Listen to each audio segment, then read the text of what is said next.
Bilisan mo naman ang paglalakad. Pumapatak ng ulan, wala pa naman tayong dinala na payong. Ikaw naman kasi, hindi ka nagdala ng payong. Alam mo naman na umuulan tuwing hapon. Nawala na nga sa isip ko yun eh. Ikaw naman hindi mo rin naisip. Ay, ang mga babaeng dapat nagdadala ng payong. Tony, tingnan mo yung malaking kalabaw. Huh? Namumula mga mata. Susuwagin tayo. Umiwas ka, Rosemary. Hindi ordinaryong kalabaw yan. Aswang yan. Umilag ka, Tony! Huh? Susuwagin ka niya! Wag! Ah! Halika dito. Sa akin ka na ngayon. Sasama ka sa akin. Bitiwan mo ako! Walang iya ka! Wag!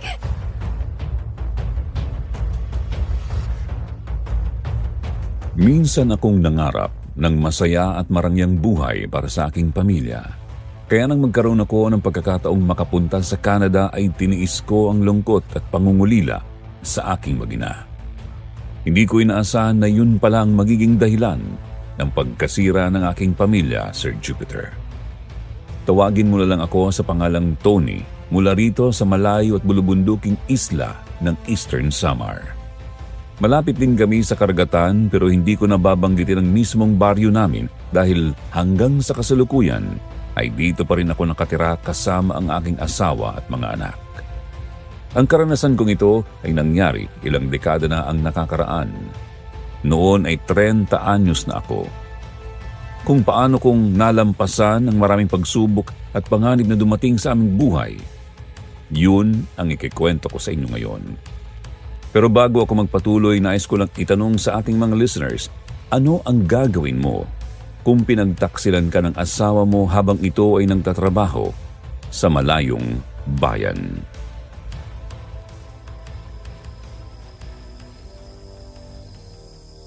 Tony! Huwag mo ko iwanan! Lumaban ka! Kailangan ka pa ng anak natin! Hindi ko kaya mag-isa! Paano na kami ni Biboy kung mawawala ka? Rosemary! Uy! Gumising ka! Gising! Uy! Tony? Nasaan tayo? Buhay ka? Oo naman. Bakit ba? Ano bang napanaginipan mo? Nandito tayo sa bahay natin. Nagising ako nang marinig ko na umiiyak ka. Binabangungot ka na naman. Mabuti naman at panaginip lang pala. Parang totoong-totoo kasi nasinuwag ka ng malaking kalabaw. Isang aswang. Pinatay ka niya tapos sapilitan niya akong isinama. Panaginip lang yon. Kaya wala kang dapat na alalahanin. Huwag kang matakot dahil hindi yun totoo. Ay, halika na. Matulog ulit tayo.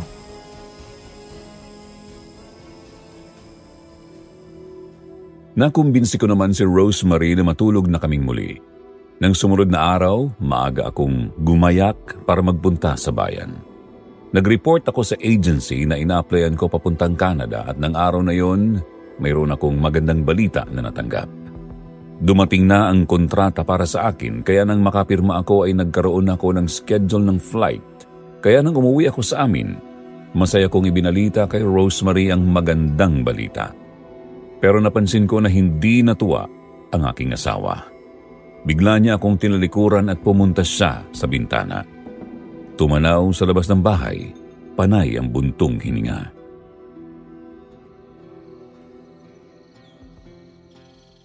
Rosemary, may problema ba? Hindi ka ba natutuwa at makakaalis na ako? Makakapunta na ako sa Canada. Huwag ka na kayang umalis, Tony. Parang kinakabahan ako eh. Malayong lugar na pupuntahan mo. Rosemary, hindi na ako pwedeng umatras. Nakahanda na ang lahat ng mga dokumentong kailangan ko. Isa pa, nakapagbigay na tayo ng placement fee. Naibenta ko na ang kalabaw natin at nakasangla na ang lupang sakayin. Paano ko yung matutubos kung hindi ako tutuloy? Hindi ko alam kung bakit ako nagkakaganito ngayon. Siguro ito yung unang pagkakataong mapapaliw ka sa amin ni Biboy. Mabilis lang namang lumipas ang mga araw. Maiksi lang ang 2 taon. Di ba gusto mong guminhawa ang buhay natin? Yun din naman ang pangarap ko eh. Ito na ang pagkakataon natin. Kunting tiis lang. Giginhawa din tayo. Ilang gabi na kasi ako nananaginip ng masama. Natatakot akong may masamang mangyari sa'yo. Huwag ka nang mag-alala. Walang mangyayaring masama sa akin. Saka panaginip lang yun.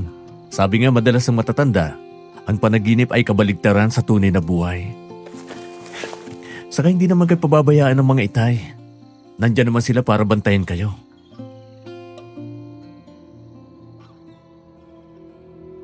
Hindi na kumibo si Rosemary. Niyakap na lang niya ako ng mahigpit. Nang dumating ang araw ng aking pag-alis ay kasama ko sila. Inihatid nila ako sa terminal ng bus paluwas ng Maynila. Mula roon ay solo na akong lumakad. Nang makarating ako sa Canada ay naging maayos naman ang mga unang buwan ng aking pagtatrabaho. Sa malaking rancho ako ng baka napunta. Kasama ko doon ang ilan ding mga Pilipino. Ang amo namin ang nagsusupply ng mga karning baka sa malalaking restaurant doon at mga mall, kaya isa ako sa naging tagakatay ng baka. Tuwang-tuwa nga kami kasi hindi naman sila kumakain ng mga balat ng baka kaya inaalis na namin yon bago i-deliver. Yun ang ginagawa naming ulam ng mga kasamaan ko. Naging maayos din ang pagpapalitan namin ng sulat ni Rosemary at nagpapadala din ako ng voice tape sa paglipas ng mga buwan. Malapit na akong mag-1 taon nang wala na akong matanggap na sulat mula sa kanya.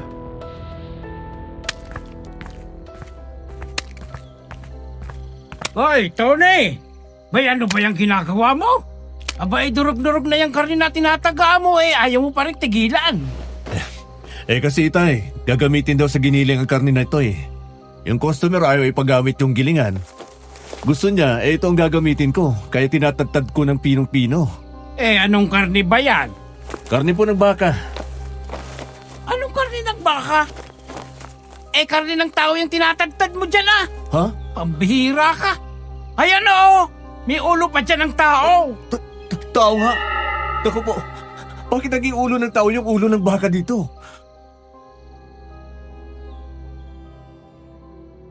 Sa pagkakataong yun ako napabalikwas. Paano ay ginising ako ng isa kong kasama sa kwarto. Noon ko nalaman na isa lang iyong masamang panaginip. Kaagad akong bumangon at kumuha ng tubig sa pitsel na nasa malapit sa higaan ko. Uminom ako ng tubig. Noon ko naisip na matagal nang walang dumarating na sulat mula kay Rosemary. Hanggang isang araw ay mayroon akong natanggap na sulat mula kay Itay. Nakalagay doon na umalis na ng aming bahay si Rosemary, sumama sa isang lalaki na kailan lang niya nakilala. Iniwanan na niya ang aming anak, kina Itay. Nilukot ko ang sulat. Nandulumo akong napaupo sa tabi ng pader sa mismong katayan ng baka.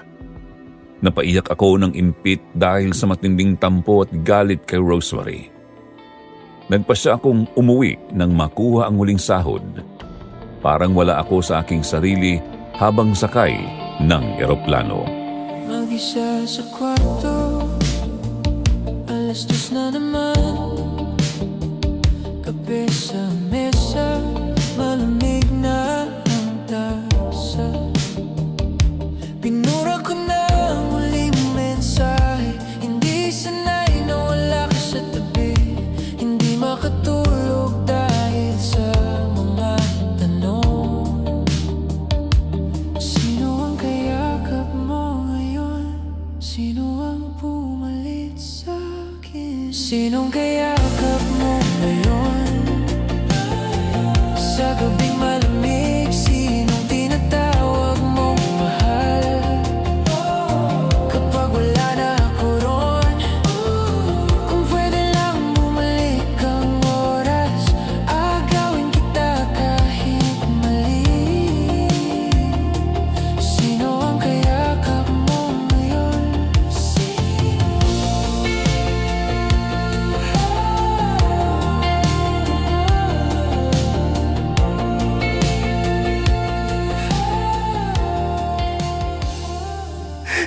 Bakit mo nagawa ang bagay na ito, Rosemary?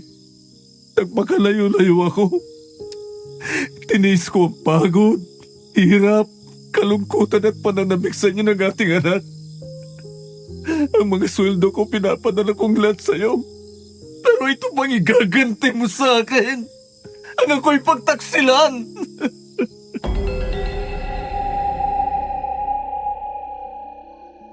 Bakit umuwi ka nang hindi nagpapasabi? Eh di sana nasa lubong ka namin kahit sa terminal ng bus.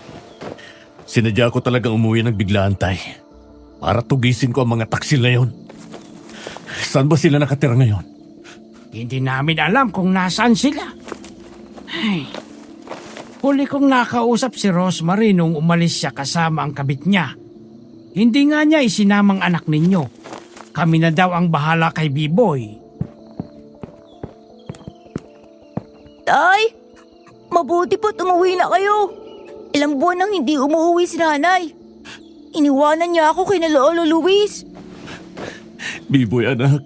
Nandito na ako. Huwag ka nang umiyak, ha? Mula ngayon na hindi na tayo magkakaiwalay. Hindi na ako kayo babalik sa abroad. Hindi na, anak. Dito na lang ako. Siya nga pala, bago umalis si Rosemary, ay mayroong iniwan na maliit na kahon at ang sabi niya ay ibigay ko daw sa'yo sakaling umuwi ka. May maliit itong padlock. Dinala niya ang susi kaya hindi namin pinakialam ang buksan. Oo nga, Luis. Kunin mo nga ang maliit na kahon na iyon at ibigay mo dito kay Tony. Pumasok na sa loob ng kwarto nila si Itay at nang lumabas ay dala na ang maliit na kahon na yari sa kahoy. Ibinigay niya sa akin. Marahan ko iyong kinuha. Magaan lang siya, parang wala namang laman ng kalugin ko kaya ipinahawak ko na lang muna kay B-Boy. Tapos ay marahan akong tumayo at sumilip sa bintana. Tinanaw ko ang paligid. Di nagtagal lumabas ako ng bahay. Pumunta ako sa likurang bahagi niyon para tanawin ang malawak na lupain na mayroon ng tanim ng mga palay. Yun ang lupa namin na naisang lako para gamitin papuntang abroad. Ngayon ay ang pinagsanglaan ko na ang nagtatanim doon habang hindi ko na ibabalik ang malaking halaga na nautang ko sa kanila. Napabuntong hininga ako. Maya-maya lang ay naramdaman ko ang kamay ni Itay sa aking balikat.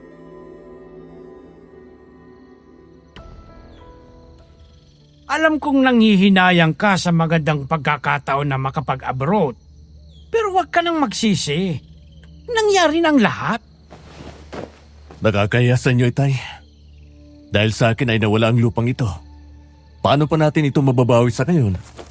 Hindi naman sapat ang dala kong pera dahil lahat ng kinita ko noong mga nakaraang buwan ay ipinadala ko kay Rosemary. Ay, hindi ko nga rin naisip na magagawa yun ni Rosemary. Kasi nang umalis ka ay sobrang pangungulila niya.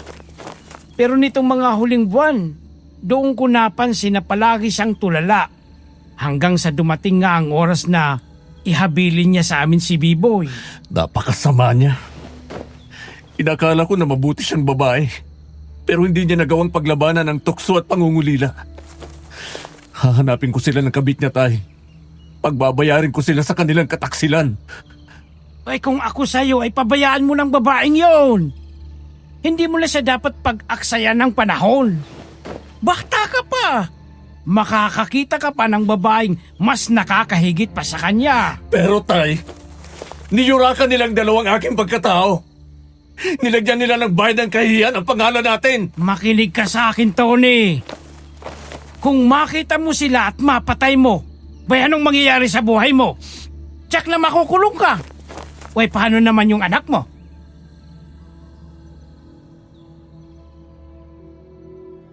Nasuntok ko ang malaking puno na naroon. Ilang beses ko yung binira. Talagang nagwala ako sa sobrang sama ng aking loob. Pinabayaan naman ako ni Itay hanggang sa mapagod ako kakasuntok sa punong naroon. Duguan na ang aking kamay nang tumigil ako. Nanlalambot akong napaupo. Noon ako muling nilapitan ng aking anak na si B-Boy. Niyakap niya ako ng mahigpit. Patuloy siyang umiyak sa aking balikat kaya niyakap ko na rin siya. Ilang sandali pang lumipas, nakabawi na ako sa pagod. Tumayo ako at pumasok sa loob ng bahay ni Itay. Kinuha ko ang aking maleta at umuwi na kami ni B-Boy sa aming bahay na katabi lang din ng bahay nila. Kaagad akong pumasok sa loob ng aking kwarto at naupo sa papag na naroon.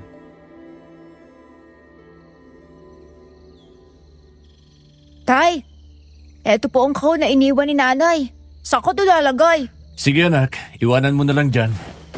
Pasensya ka na. Wala akong pasalubong sa'yo. Biglaan kasi ang pag-uwi ko. Ayos lang po. Ang mahalaga naman sa akin na nandito ka na. May kasama na ako. Siya nga pala, yang kahon. Alam ko pera ang laman yan. Ibinulong sa akin ng nanay. Huwag ko lang daw sasabihin kahit kanino. Pera? Totoo bang sinasabi mo? Nang tumango si B-Boy, muli kong dinampot ang maliit na kahon na yari sa kahoy. Kinalog kong muli. May naramdaman nga ako na munting kaluskos sa loob, pero dahil walang susi, ibinato ko na lang iyon sa semento para mabasag yun. Ilang beses kong ibinalibag hanggang sa mawasak ang kahoy. Nagulat ako nang makita ko na pera ang laman ng kahon. Napakaraming pera.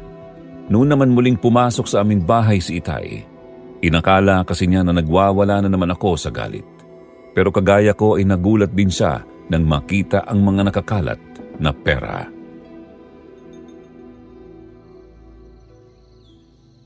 Napakaraming pera nito, Tony! Parang inipon niya ang lahat ng mga perang ipinadala ko. Wala siyang ginastos, Tay. Iniwanan niya sa inyo para ibalik sa akin. Kaya mabuti naman kung ganon.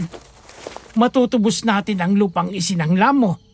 At kung sosobra pa ang perang ito ay baka makabili ulit tayo ng bagong kalabaw. Sige, Tay. Yun ang gawin natin. Ilabas nyo na nga lahat ng pera dyan sa kahon. Bilangin natin para malaman natin kung magkano yan. Ay, siguro ay ginawa niya ito para mabawasan kahit papano ang kasalanan ginawa niya. Mabuti naman at may konsensya pa pala siya. Maaring ganun na nga, Tay. Pero hindi ko pa rin siya mapapatawad. Baka hindi ko mapigilan ang aking sarili ay kung ano ang magawa ko sa kanya.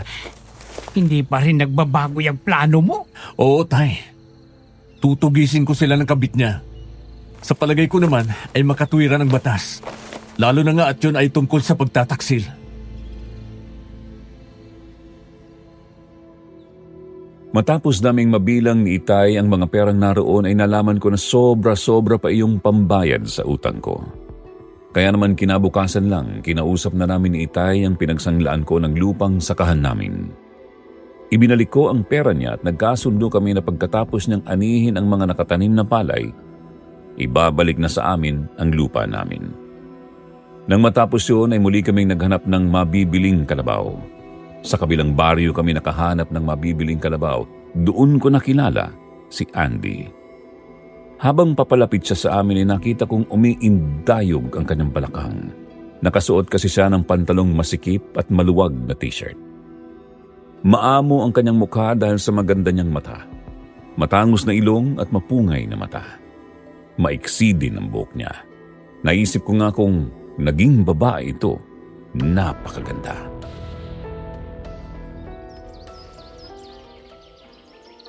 Kayo ba ang naghahanap ng kalabaw na mabibili? Hoy, Tony! Ha? Tinatanong ka niya! Oo. Kami nga naghanap ng kalabaw. Nasaan ba ang binibenta mo? Nandun sa likuran ng bahay namin. Sumunod kayo sa akin para makita nyo. Bata pa yon pero pwede nang turuang humatak ng araro. Sige. Tingnan natin. Uy, bakit ba kanina ko pa napapansin eh tulala ka? Tapos kapag nagsalita kay para kang natataranta. Kasi Tay, nung hindi pa siya nagsasalita, akala ko ay babae. Kasi ang ganda. Yun pala ay lalaki. Ikaw talaga. Nakakita ka lang ng lalaking gwapo ay akala mo ay babae. Ayusin mo nga yung mga mata mo.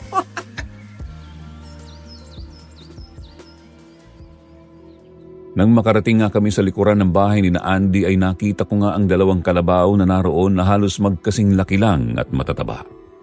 Parehong ipinagbibili iyon ni Andy. Pero habang tinitingnan ko ang mga kalabaw ay nakita ko ang lungkot sa kanyang mga mata. Panay kasi ang buntong hininga niya. Nang makapili na ako ng kalabaw parang hindi ako narinig ni Andy. Paano ay nakatingin siya sa malayo kaya bahagya ko siyang kilalabit. Nagulat pa siya nang lumingon sa akin. Nakapili ka na ba kung alin sa mga to ang gusto mong bilhin? Parehong maganda at malaki ang kalabaw mo. Pero ang isang ito ang gusto ko. Magkano mo ba ito ibinibenta? 15 mil ang isa niyan. Casimel! Bakit ang mura naman ang binta mo? Ay, may problema ba yung kalabaw mo? Masisigla at malalakas ang mga kalabaw ko. Wala yung problema. Kapaligiran namin ang problema. Anong ibig mong sabihin na mayroong problema sa paligid mo? Ang mga alagang hayop ng mga taga rito, lalo na mga kalabaw, baboy at kambing, madalas ay natatagpo ang patay na at wasak ang mga tiyan. Sabi ng mga taga rito, kung hindi daw mabangis na hayop, kaya suwang yung magyawa. Kaya ba ibinibenta mo na lang ng mababang presyo ang mga kalabaw mo? Oo naman. Kesa naman magaya sila sa ibang mga hayop dito. Mabuti na yung makalis sila dito at maalagaan ng iba. Hindi ko makakayanang tingnan kung makikita ko silang walang buhay dahil pinatay ng aswang o mabangis na mga hayop. May sabagay, mas maganda nga ang naisip mong paraan. Ay, mga salo talagang mga yan. Sa ilang taong lumipas ay naging matahimik ang mga baryo dito. Pero ngayon ay nagsisimula na naman palang maging magulo. Sa palagay niyo ba, Tay? Aswang ang gumagawa niyon at hindi mabangis na hayop galing sa bundok? Kasi malapit din ang baryong ito sa bundok eh. Wala nang malalaking hayop sa bundok, Tony. Wala na din dito yung baboy ramo dahil naubos na ng mga mangangaso. Kaya tsak kung aswang ang gumagawa nyon. Natatakot na nga po kami. Kasi baka kapag wala nang makitang hayop na pwedeng kainin ng aswang, itao ng pagbalingan niya. May, huwag mo namang isipin na nagyayabang ako, ano? Eh dati kasi akong manunugis ng aswang. Tumigil na lang ako noong naging matahimik na ang aming lugar. Pero maaari ko kayong matulungan. Talaga po? Maraming salamat na pampo kung ganun. Aasahan ko po yan. Sana ay balikan niyo kami. Matapos nga na mabayaran namin ang kalabaw ni Andy ay umuwi na kami ni Itay. Hindi ko akalain na seryoso si Itay sa mga ipinangako niya kay Andy dahil matapos naming mailagay sa kural ang nabili naming kalabaw, kinuha niya sa kubo sa likod ng kanilang bahay ang isang sako kung saan ay nakalagay doon ang mga armas na dati niyang ginagamit na panlaban sa mga tinutugis niyang aswang. Nilinis niya ang mga yon at muling hinasa ang mga talim ng itak. Tapos nang mawalan ang kalawang, pinahiran niya ng langis.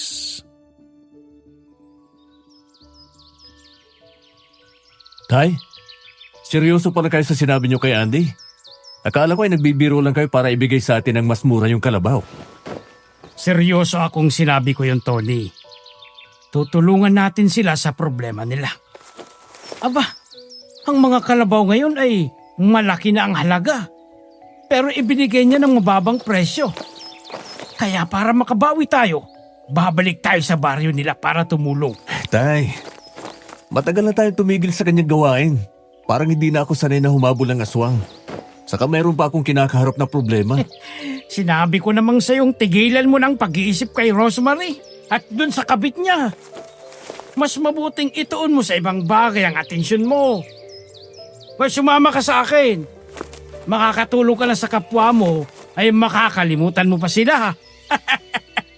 Pwede tulungan mo ko. Aswang mo na yung katayin para ka na rin kumatay ng baka. Napatawa din ako sa sinabi ni Itay. Mula nga kasi nang tumigil kami sa panunugis ng aswang noon ay pumasok na ako sa mga katayan ng baka sa bayan at yun din ang naging trabaho ko hanggang sa abroad. Maya-maya lang ay lumapit ako kay Itay. Kinuha ko ang mahabang itak na dati kong ginagamit. Muli kong tiningnan ng talim yun. Sadyang matalim pa rin siya, lalo na nga at benditado yun. Kinuha ko rin ang buntot pagi na naroon. Napangiti ako nang makitang mas mahaba na yun ngayon. Naalala ko kasi na matapos kong putulin ang buntot ng pagi na nahuli ko noon ay muli ko siyang pinakawalan sa dagat. Totoo pala ang sinabi mo, Tay. May hiwagang bumabalot sa buntot ng pagi at sa kanyang katawan kahit hindi na sila magkarugtong. May ganun talaga yung Tony. Habang lumalaki ang pagi sa dagat, ay hahaba ang buntot niya. Kaya sa loob ng ilang taon ay bumaba na siya. Mas masarap na pala itong gamitin ngayon. Sige tay, sasama na ako sa'yo. Tinulungan tayo ni Andy na matapos ang problema natin. Kaya sige, tulungan natin sila. Mabuti naman at naunawaan mo ko. Bukas na bukas din ay babalik tayo sa kanilang baryo. Oo tay, siya nga pala ho. Hindi ba't alam naman natin na ang mga aswang ay kung saan-sang lugar dumadayo? Hindi kayo maligaw dito yon at mabiktima ang kalabaw natin? Alam ko na yun, Tony.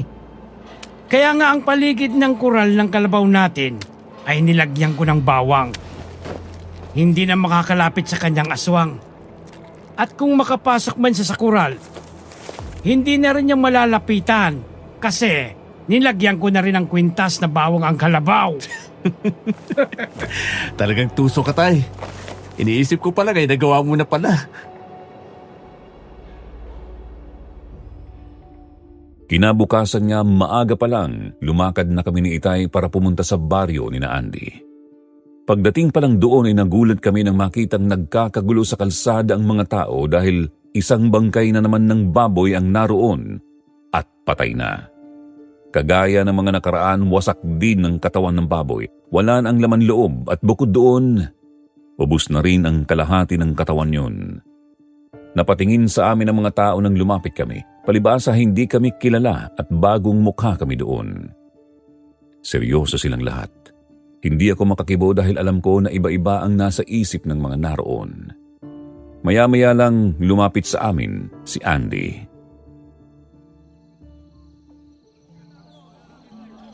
Mang Luis, Tony, mabuti naman at bumalik kayo. May nangako ako sa iyo, di ba, na babalik kami? Meron na naman palang biktima ang aswang? Oo, Tony. Sariwa pa ang dugo. Tsak na mag-uumaga na ito ng mabiktima ng aswang. Siya nga pala, mga kasama. Ito sila Mang Luis at ang anak niyang si Tony. Mga manunugis sila ng aswang. Nandito sila para tumulong sa atin. Tama po si Andy. Hindi kami kaaway, kaya huwag kayong mag-isip ng masama sa amin. Ang katahimikan din ng inyong lugar ang gusto namin. Hinihikayat ko ang lahat, lalo na yung mga kalalakihan na tumulong sa amin sa paghahanap sa aswang na gumagala dito sa inyong baryo. Nakahanda kaming tumulong. Pero sana ay tulungan nyo na rin ang mga sarili ninyo. Huwag na ho nating hintayin na isa sa mga mahal natin sa buhay ang mabiktima ng aswang na yan. Huwag kayong mag-alala, Mang Luis at Tony.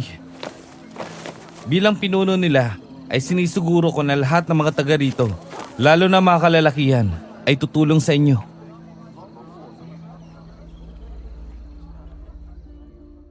Noon namin nalaman ni Itay na si Andy pala ang pinuno sa baryong yon.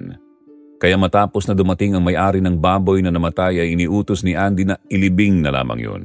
Huwag nang kainin dahil tiyak na naiwanan na doon ang kamandag ng aswang.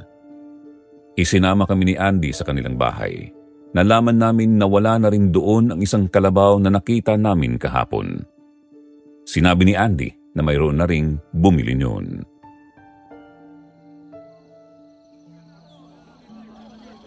Pwede kayo tumira dito sa aking bahay. Kahit pansamantala, habang hindi pa nalulutas ang aming problema. Nag-iisa ka lang ba dito, Andy? Nasaan ang mga magulang mo? Oo, ako lang nandito. Ang mga magulang ko nasa Manila. Nagbabakasyon sila sa kamag-anak namin. Sabi ko nga sa kanila, saka na sila umuwi dito. May sakit sa puso ang aking inay. Ayaw niyang nakakabalita ng mga nakakatakot na bagay, kagaya ng nangyayari ngayon dito. Tama lang ang ginawa mong desisyon, nandun na lang muna sila. Kapag maayos ng problema dito, saka mo na lang sila pauwiin. Ganun nga po ang gagawin ko. At saka ko na rin sasabihin sa kanilang tungkol sa kalabaw. Siya nga po pala. Maupo muna po kayo dyan at magluluto lang ako ng almusal natin. Alam kong maaga pa kayong umalis sa inyo. Ako man ay hindi pa din nag-aalmusal. Maaga pa kasi may nagpunta dito para ipalam yung nangyari sa baboy. Tulungan na kita. Nang magpunta sa kusina si Andy, sumunod na ako. Ako na ang nagsindi ng apoy sa uling na naroon. Siya naman ay nasa lamesa at inihahanda na ang iluluto. Itlog at daing na tilapia ang naroon. Nang masindihan ko ng kalan, ay umupo ako sa isang upuang kahoy na naroon. Hindi ko mapigilang pagmasdan ang magandang kamay ni Andy. Makinis yun at maputi. Nang hagurin ko siya ng tingin mula sa ulo hanggang bewang, may napansin ako na talagang kakaiba. Para kasing hindi katawan ng lalaki ang korte ng katawan niya, lalo pa nga at may kaunting umbok ang dibdib niya. Maya-maya lang napatingin siya sa akin. May gusto ka bang itanong sa akin? Kanina ko pa napapansin na panay ang tingin mo sa akin. Ha? May nobya ka na ba? Yun lang palang itatanong mo. Akala ko naman kung ano na. Oo, dati meron pero wala na kami ngayon. Nagmahal siya ng iba kaya heto ako ngayon. Nagpipilit na makalimot. Ha? Nako, pasensya ka na. Hindi ko na pala dapat itinanong yun. Naalala mo tuloy yung nakaraan. Pareho pala tayo. Nag-abroad ako para bigyan sila ng magandang buhay. Mag-isang taon pa lang ako sa abroad nang sumama siya sa ibang lalaki. Nako, wag na nga nating pag-usapan ng mga malulungkot na buhay natin. Ang pag-usapan natin ngayon ay yung tungkol sa mga aswang na gumagala dito. Dalawang klaseng aswang.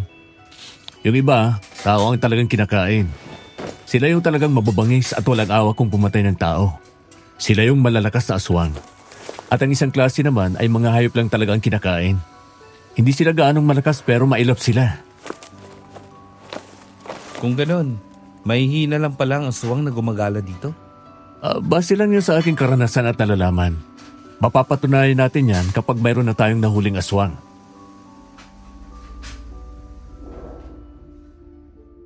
Nagpatuloy kaming nagkwentuhan ni Andy habang nagluluto siya hanggang sa makatapos siyang magluto at sabay-sabay na kaming kumain ng almusal. Matapos niyon, muli kaming lumabas ng bahay ni na Andy. Sinamahan niya kami para mag-ikot sa kanilang lugar.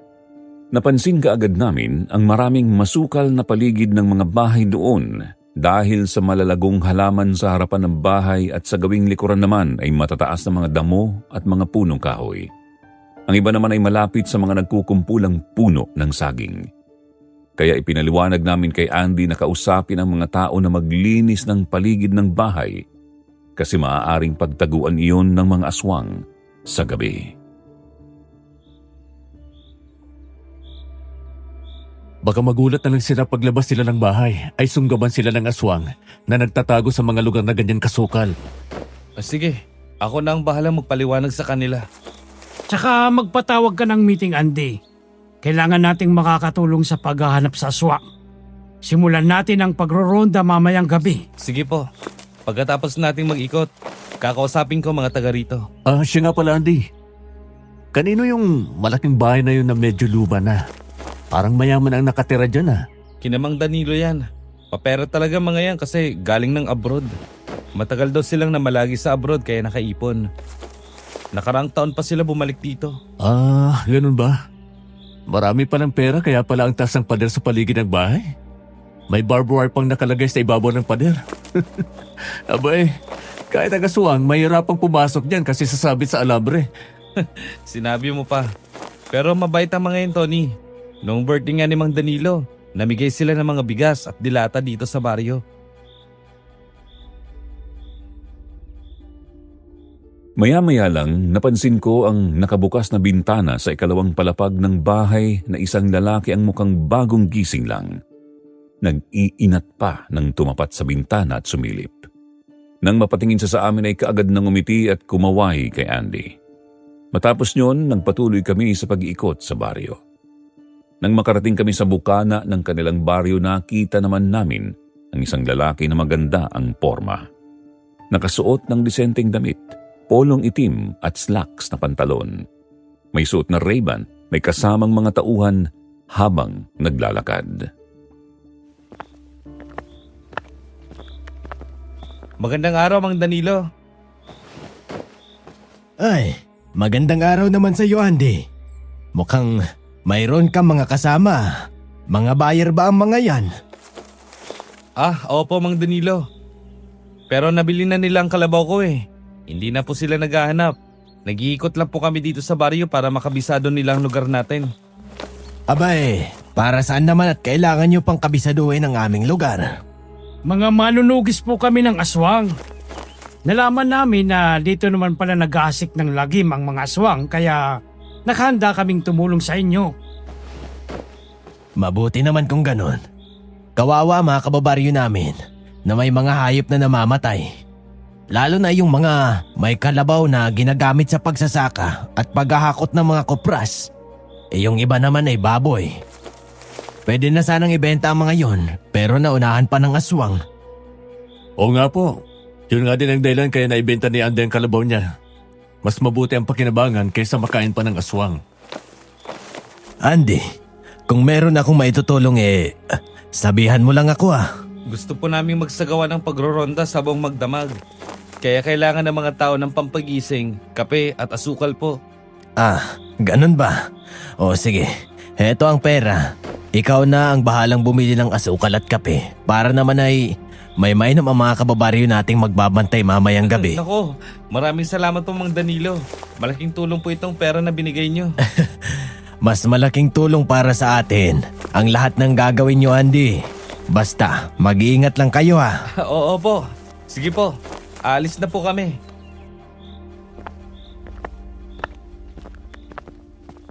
₱500 ang ibinigay ni Mang Danilo kay Andy para ipambili ng asukal at kape. Nagpatuloy kami sa pag-iikot sa baryo hanggang sa makarating kami sa pinakasentro. Nadaanan namin ang isang simbahan. May kalumaan na yun pero buo pa ang mga bintana at pintuan na yari sa kahoy na nara. Pero ayon kay Andy, wala nang pari na nakatira doon.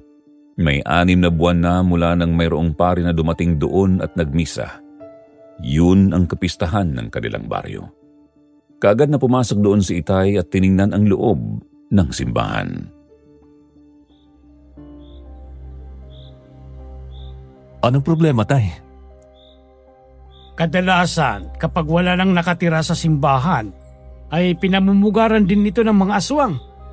Lalo na kung ang mga santo at rebultong narito ay nilalagyan ng mga takip. Hindi na sila katatakutan ng mga aswang. Ganun po ba? E di mas maganda kung aalisin ko na lang mga puting tela na nakatakip sa kanila. Tulungan na kita, Andy, para mas mabilis tayo makaikot sa ibang lugar. Pabilisan nyo!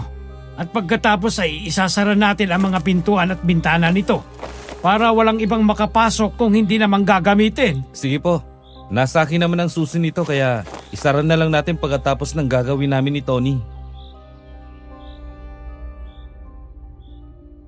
Matapos kaming mag-ikot sa baryo, dumaan na kami sa tindahan. Nagpabili na ako ng asin kay Andy. ₱2 lang ang isang maliit na balot kaya marami siyang binili. Nang araw ding yon, kinausap ni Andy ang mga tao sa kanilang baryo para sa aming mga plano. May mga sumang-ayon pero mayroon ding hindi kumilos dahil ang katwiran, wala naman silang alagang hayop. Hindi daw magpupunta sa kanila ang aswang. Kaya nang sumapit ang dilim, nagkita-kita ang lahat sa harapan ng bahay ni Andy. Nagdala ng kanya-kanyang armas ang lahat. Itak ang karamihang dala ng mga kalalakihan. Ang iba naman ay sibat na kawayan at ang iba ay mga maliliit na palakol.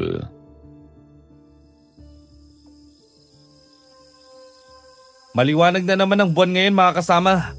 Tsaka kung sasalakay na naman ang aswang, kailangan na nating kumilos para pigilan siya sa pagpiperwisyo dito na ginagawa sa ating lugar. Yung mayroong gamit sa bahay na malalakas na flashlight, dalhin nyo na din. Sulo naman ang iba. Sa marami ko ng karanasan sa pagtutugis ng aswang, madalas yun ay nagtatago sa mga masusukal na lugar. Pwede rin sa mga makakapal na halamanan. Kaya nga nakikisuyo kami na sana ay makipagkaisa ang lahat na maglinis ng bakuran para madali natin makita ang aswang sakaling sumalakay man siya. Maraming kayang gawin ng aswang. Mandaraya sila, kaya kailangan natin maging matalino. Isang kakayahan nila ang gayahin ng anyo ng isang hayop na gusto nilang gayahin. Minsan naman ay anyo ng isang tao. Huwag kayong paluloko sa kanila. Madaling malaman kung ang isang aswang ay nasa harapan mo At yun ay sa pamamagitan ng asin. Kapag sinabuyan mo ng asin at napaso, tsak, aswang yun. Tandaan natin lahat ng sinabi ni Tony at ni Mang Luis. Mga manunugi sila at alam nila ang mga paraan kung paano labanan ng mga aswang. Siya nga pala, Tony.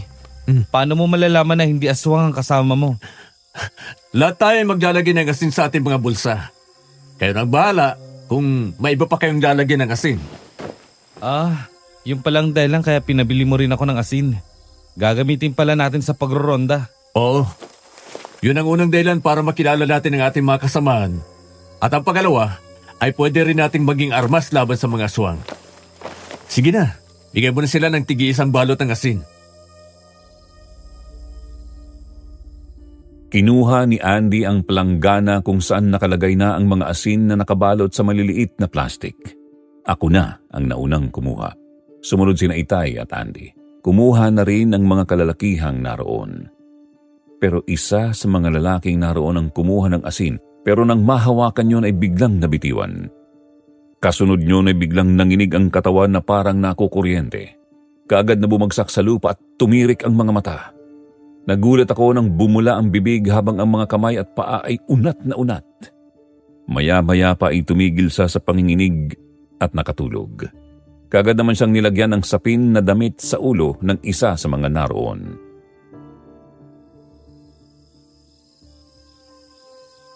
Iisa lang ang ibig sabihin nito. Aswang ang taong yan. Nagdadahilan lang yan para hindi makahawak ng asin kasi mapapaso siya kapag ganon. Hindi siya aswang, Tony. Ha? Mayroon lang siyang sakit na epilepsy. Bata pa lamang yan si Mang Fortunato, ay ganyan na siya. Bigla na lang bumabagsak at nanginginig ang buong katawan. Lalo na kapag nagugutom. Maya-maya lang ay gigising din yan pagkatapos ng pag-atake ng epilepsy niya. Sigurado ka ba dyan, Andy? Oo naman. Kahit sabuyan mo pa siya ng asin, ay hindi magbabago ang anyo yan. Akala mo, may espiya ng mga aswang dito na kasama tayo? Subukan mo kung tama yung hinala mo. Ay, sige tay. Humanda ka. Baka nagdadahilan lang ang isang ito para lokohin tayo. Malalaman natin kung aswang siya o hindi. Lalagyan ko na kasi ng kamay niya. Ganito, oh. Nako! Hindi man lang kumilos ang kamay niya. Ay, Tony, hanggang ngayon ay walang reaksyon kahit ang mga mata niya. Maghintay ka lang, tay. Babangon din yan maya-maya kapag napaso na. Hindi ganyan ang ginagawa namin kay Mang Fortunato para gumising. Kalamansi ang gamot dyan. Tama ka, Andy. Isa pa rin yun sa mga alam naming paraan. Napapaso din sa kalamansi ang mga aswang.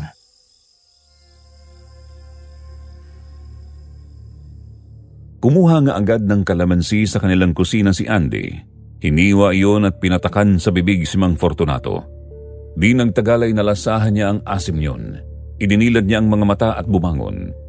Nakita namin na nalukot ang mukha niyon dahil sa asim, kaya nang makita ang plastik ng asin na nabitawan ay binutas yon sa kumuha ng ilang butil. Inilagay sa kanyang bibig, kaya naman nagulat kami ni Itay. Nagtawanan naman ng malakas sa mga taong naroon na nakakakilala kay Mang Fortunato. Nang tumayo siya ay nagreklamo kay Andy na nagugutom siya kaya humingi ng pagkain. Binigyan naman yun ni Andy ng kanin at adobong bangus na maraming bawang at sili. Kaagad na kumain si Mang Fortunato.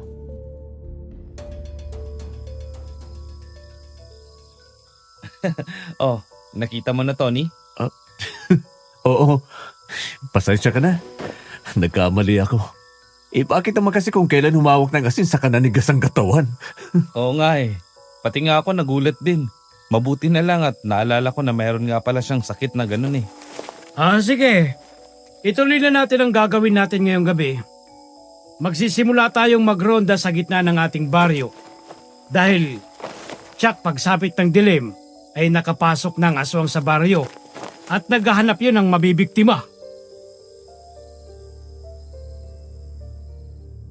Nang kumagat na nga ang dilim at unti-unting sumikat ang bilog na buwan, narinig na namin ang huni ng mga kulisap at mga paniki na nagliliparan sa kalangitan. Maririnig din ang huni ng mga panggabing ibon, pero ang higit na nakatawag ng pansin namin ay ang malalakas na tahulan ng mga aso kaya nagsimula na rin kaming magronda. Sa gitna ng baryo kami nagsimulang magronda. Ginalugad namin ang mga paligid ng mga bahay doon. Naging maayos naman ang pagbabantay namin ng gabing yon. Mag-uumaga na kami nang maghiwa-hiwalay. Nang makauwi kami sa bahay ni na Andy ay kaagad akong nakatulog nang mailapat ko sa papag ang aking likod. Pero nang sumikat ang araw ay nagising kami ni Itay nang magkakasunod na katok ang aming narinig. Nang buksan ko ang pinto ay nakita kong nakasuot ng short at t-shirt si Andy kaya bahagya akong natigilan.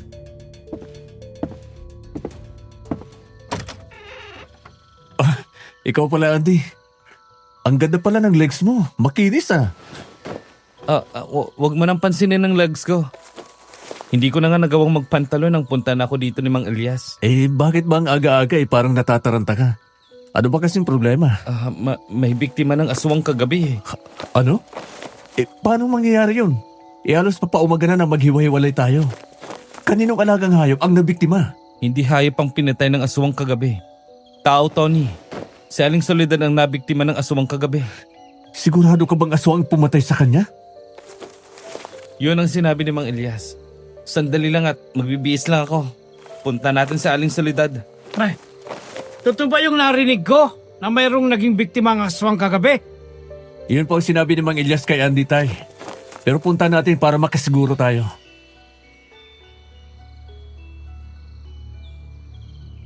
Nang makapagpalit nga ng damit si Andy at makapagsuot ng pantalon ay pumunta na kami sa bahay ni Aling Soledad. Nagkakagulo na ang mga tao roon. Nang pumasok ako sa loob ng bahay, nakita ko nga na nasa higaan pa si Aling Soledad. Namatay na tirik ang mga mata. Wasak ang lalamunan at dibdib. Nagkalat ang dugo sa higaan. Ang asawa naman niya ay sugatan. Nakaupo sa isang upuang naroon. Ayon sa asawa ni Aling Soledad, may kumatok daw sa pintuan nila kagabi. Nang hindi nila kaagad binuksan, narinig nila ang boses ng kanilang anak na nagtatrabaho sa bayan. Inakala nila na umuwi ng 10 oras ng gabi, kaya nila binuksan.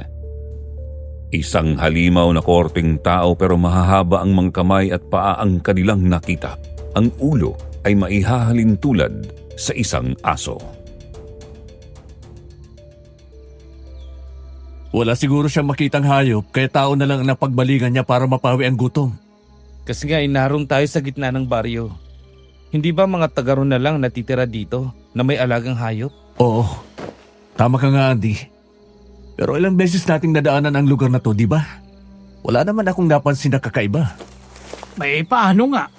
Na napakaraming matataas na damo at halaman sa paligid ng bahay nila.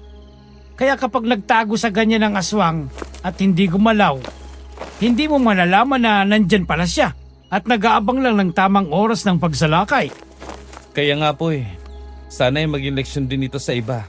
Dito sa aming mga kababaryo. Na ayaw makipag-isa sa mga plano na gusto kong gawin para sa ating lugar. Dahil sa nangyaring yon, nakaramdam ng takot ang iba pang kababaryo ni Andy. Kaya naglinis na ng paligid ang mga yon. Tinabas ang matataas na damo at binawasan ang makakapal na halaman sa paligid ng bahay. Pauwi na kami ni Andy nang muli naming makita sa ikalawang pagkakataon si Mang Danilo. Pero sa pagkakataong ito ay kasama naman niya ang isang gwapong lalaki na may kalakihan ng katawan. Maputi at matangkad, halos kasing taas ko rin siya. Kagaya ni Mang Danilo, nakasuot din siya ng itim na salamin. Naisip ko tuloy na ganoon talaga siguro ang mga taong maraming pera. Kapag lalabas ng bahay, nakaporma at palaging may suot na Ray-Ban. Andy, nabalitaan ko ang nangyari kay Soledad. Pinasok daw ng aswang ang bahay nila kagabi. Oo nga po, Mang Danilo. Kawawa naman. Akala ko ba ay nagtayo kayo ng grupo na magbabantay at magronda dito sa atin? Bakit nasingitan pa rin kayo? Hindi naman natin alam kung kailan kung saan at kung sino ang kanyang bibiktimahin. Kaya kahit nagsasagawa kami ng pagronda, isapal na rin pa rin yun. Teka, sino ka naman? Hindi ka naman taga rito, hindi ba? Sammy, hindi nga sila taga rito. Mga bisita ko sila. Katulong namin sa pagroronda. Bisita mo pala. Akala ko manliligaw mo. Sammy, pwede ba? Huwag mong ginagawang biro ang lahat ng bagay. Nandito sila para tumulong, hindi para makipagligawan. Ikaw naman, hindi ka na nasanay sa aking mga pambibiro. Pinapatawa lang kita para makalimutan mo yung nangyari sa'yo. Alam mo, maiksi lang ang buhay sa mundo, kaya hindi mo dapat sinasayang ang bawat sandali. Kapag may gusto kang gawin, gawin mo na agad. Kagaya ko, masaya ako ngayon.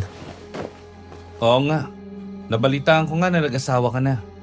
Kaya hindi ka na rin ganong lumalabas. At saka hindi rin namin nakikita naging asawa mo. Hayaan mo, minsan na ipapakilala ko siya sa'yo. Pare, ayaw mo talagang ligawan itong si Andy? Sammy, ang kulit mo ah. Sinabi ko na sa'yo, bisita ko lang sila. Siya nga naman pare. Saka pareho lang kaming lalaki ni Andy. Bakit naman kami magliligawan? Wala namang bakla sa amin eh. O sige, sabi mo eh. Sa susunod, ayusin niyo ang pagbabantay. Hindi ako makakasama kaya magbibigay na lang ako ng pangkape. Para naman, hindi antukin ang mga magro-ronda. Oh, Andy, ikaw na ang bahalang bumili ng asukal at kape. Naku, huwag na. Nagbigay na kahapon si Mang Danilo. Kunin mo na, Andy. Para kung maubos yung mga binili mo may pambili ka ulit. At kung maaari, kapag nagro-ronda kayo, isagad nyo naman hanggang sa amin. Baka kasi minsan, ay ang bahay naman namin ang pasukin ng aswang. Sige po, salamat.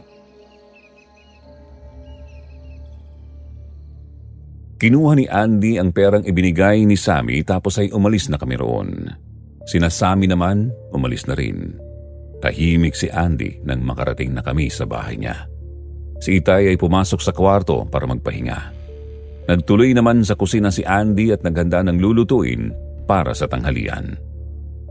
Nawala na ang antok ko kaya umupo na lang ako sa isang upuang nasa mesa sa kusina at pinanood si Andy habang naghihiwa ng mga rekado para sa lulutuin niyang sinigang na bangus. Hindi ko mapigilan ang titigan siya kaya madalas niya akong nahuhuli na nakatingin sa kanya. Matagal mo naman kilala sila, Sammy? Oo, kababata ko siya. Naging kaeskwela hanggang high school. Pero nang makagraduate kami ng high school, umalis sila dito. Yun nga, nabalitaan namin na nag-abroad. Tapos pagbalik nila nung nakarang taon, iba na yung kasama ni Mang Danilo. Pangalawang asawa yata yun. Nagtataka ako kay Sammy. Akala niya manliligaw mo ako. Huwag mo nang pansinin yun. Narinig mo naman ang sinabi niya, di ba? Nagbibiro lang siya. Kapag biro kasi yun. Kasi mukha kang ang babae. Ang ganda mo nga eh. Kung mahaba nga lang ang buhok mo ay mapagkakamalan ka talagang babae. Nako, parehas na kayo ni Sammy. Ang mabuti pa ay sindahan mo na lang ang kalanan. Pagkatapos ang problema niyo dito, itutuloy ko na ang pagtugi sa manluloko kong asawa at sa kabit niya. Papatayin ko sila. Mabait ka, Tony. Alam kong mabuti kang tao. Pero kung ako sa'yo, huwag mo nang gawin ang binabalak mo. Huwag mong tuluyang sirain ang buhay mo sa mga ganong klaseng tao. Gayahin mo ako. Nabigo din ako pero nagpipilit na makalimot. Kasi alam ko may plano pa ang Diyos sa akin. Ay, napakabait mo ding tao, Andy. Kung naging babae ka lang, baka niligawan na kita. Talaga lang ha? Baka nakikisakay ka lang sa sinabi ni Sammy. Hindi ah. Totoo naman talaga yung sinabi niya.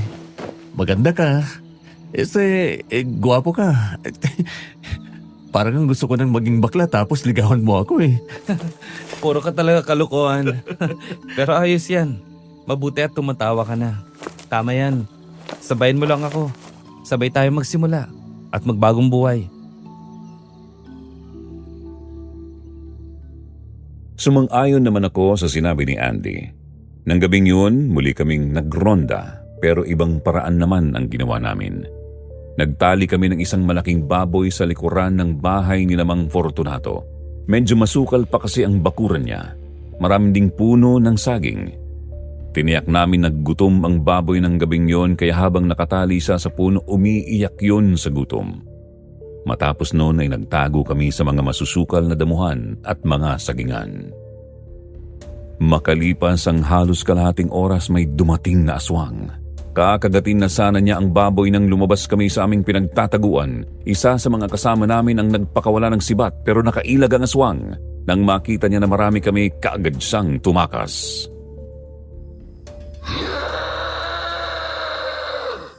Mga kasama! Habulin natin ang aswang! Tumatakas siya! Magdalawang grupo tayo! Yung iba ay sumama sa akin. At yung iba naman ay sumunod kay Tony. Sige po, kay Tony nila ako sasama. Sumunod tayo! Tayo na, at baka makatakas pa ang aswang. Doon siya nagpunta sa likuran ng bahay ni na Aling Nelly! Dalian nyo! Ang bilis mong tumakbo. Pagod na ako. Mauna ka na, at baka makatakas pa yan. Ipinagpatuloy ko ang paghabol sa aswang. Nang makita ko siya sa likuran ng bahay ni na Aling Nelly ay kaagad akong humarang sa kanyang daraanan. Parang nagulat ang aswang nang makita ko. Umaangil siya pero hindi siya kumikilo sa kinatatayuan niya kaya ako na ang unang sumugod. Magkakasunod na pagtaga ang ginawa ko nang makalapit ako sa kanya pero inilagan lang niya yun. Nang magkaroon siya ng pagkakataon, sinuwag niya ako kaya nang tamaan ako sa dibdib ng ulo ng aswang ay bumagsak ako. Nahirapan akong huminga pero hindi ako nagpahalata na nasaktan. Muli akong tumayo at akmang sasalakayin siya pero mabilis siyang nakalapit sa akin. Binuhat ako at saka ako ibinalibag sa lupa. Nabitiwan ko ang itak. Sasagpangin na sana ako ng aswang nang dumating sina Andy. Napalingon sa kanila ang aswang kaya sinabuyan ko yon ng asin. Hayo na ang aswang! Kalaban ni Tony! Hoy! Halimaw ka! Bumalik ka dito! Walang iyakan doon! Mga kasama! Habulin niyo ang aswang! Habulin natin! Habulin natin, bilis! Ayos ka lang ba, Tony? Oo, ayos lang ako. Aray, sakit ang balakang ko. Nadurog yata. Sabi mo ayos ka lang, hindi pala. Hindi ka na nga makalakad. Halika nga at tulungan na kita maglakad. Salamat. Masyado ako naging pabaya. Hindi ko akalain na ganun pala kalakas ang aswang na yun eh. Sayang nga lang at nabitawan ko yung itak. Sana ay nataga ko na siya ng sabuyan ko ng asin at mapaso siya eh. Mag-iingat ka na kasi sa susunod. Pati ako ay kinakabahan sa iyo eh. Sumusugod kang mag-isa.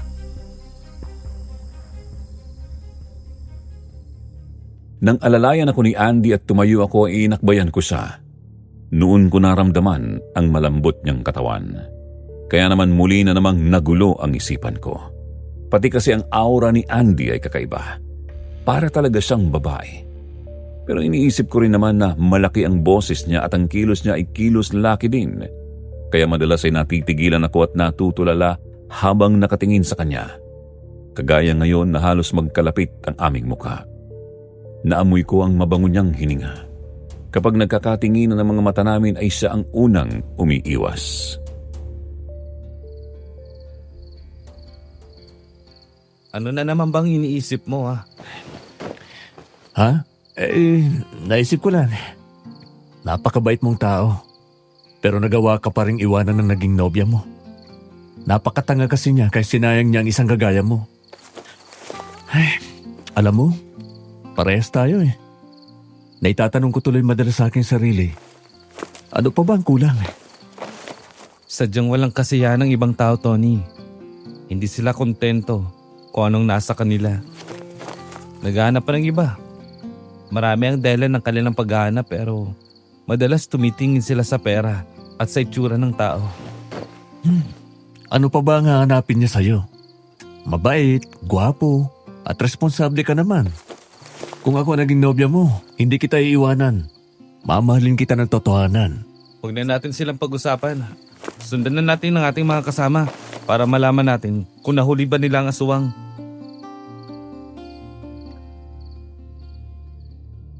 Sumunod nga kami ni Andy sa direksyon kung saan nagpunta ang aming mga kasama. Malayo pa lang kami, nakakarinig na kami ng kaguluhan kaya pala ay nasukol na nila Itay ang aswang. Kaya parang nanumbalik ang aking lakas. Inis at galit ang naramdaman ko kaya bumitiw ako kay Andy at muling hinugot ang itak sa baina. Kagad akong lumapit kina Itay. Nakita ko na marami ng tama ng itak at sibat ang aswang pero patuloy siyang lumalaban. Ilan na din sa mga kasamahan namin ang sugatan ng tamaan ng matatalim na kuko ng aswang. Kaya nang makabuelo ako, sinugod ko ang aswang.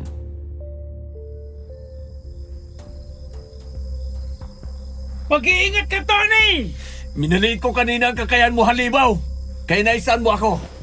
Pero ngayon, humanda ka sa akin dahil babawian kita.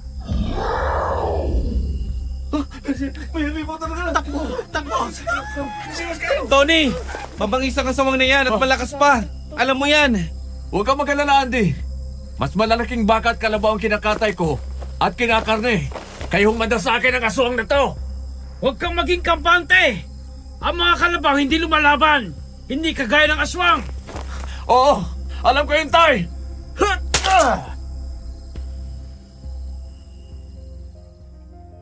Nang muli ko ngang sugurin ang aswang, naging maingat na ako. Ilang beses niya akong kinalmot pero naiiwasan ko ang matatalim niyang mga kuko hanggang sa magkaroon ako ng pagkakataon. Tinaga ko siya pero isinalag niya ang kanyang kamay sa pag-aakala niya na hindi tatalab ang hawak kong itak.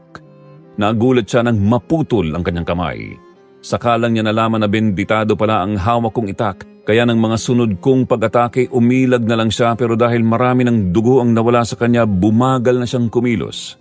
Kaya ang huli kong pag-atake ay hindi na niya naiwasan. Sinaksak ko siya sa dibdib, sa tapat mismo ng kanyang puso at tumagos iyon sa kanyang likuran. Nang hugutin ko ang itak, walang buhay na bumagsak ang aswang.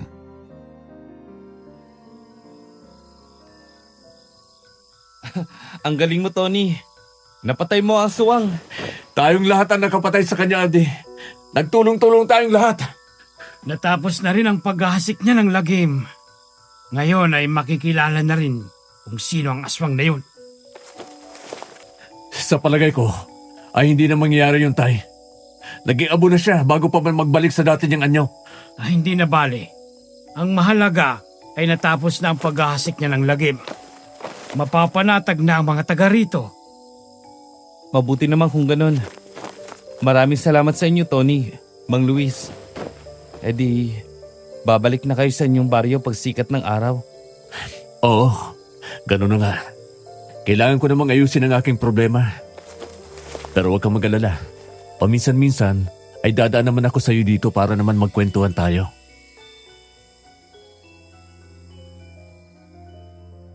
Ngumiti lang ng kaunti si Andy tapos ay tumalikod na siya, kaya naman sumunod ako sa kanya. Binalikan namin ang malaking baboy na itinali namin sa puno pero ganoon na lang ang pagkagulat naming lahat nang makitang patay na yon. Wasak ang tiyan at wala na ang laman loob niyon. Nagkatinginan kami ni Itay. Iisa lang kasi ang ibig sabihin yun. Hindi lang iisa ang aswang. Meron pang iba.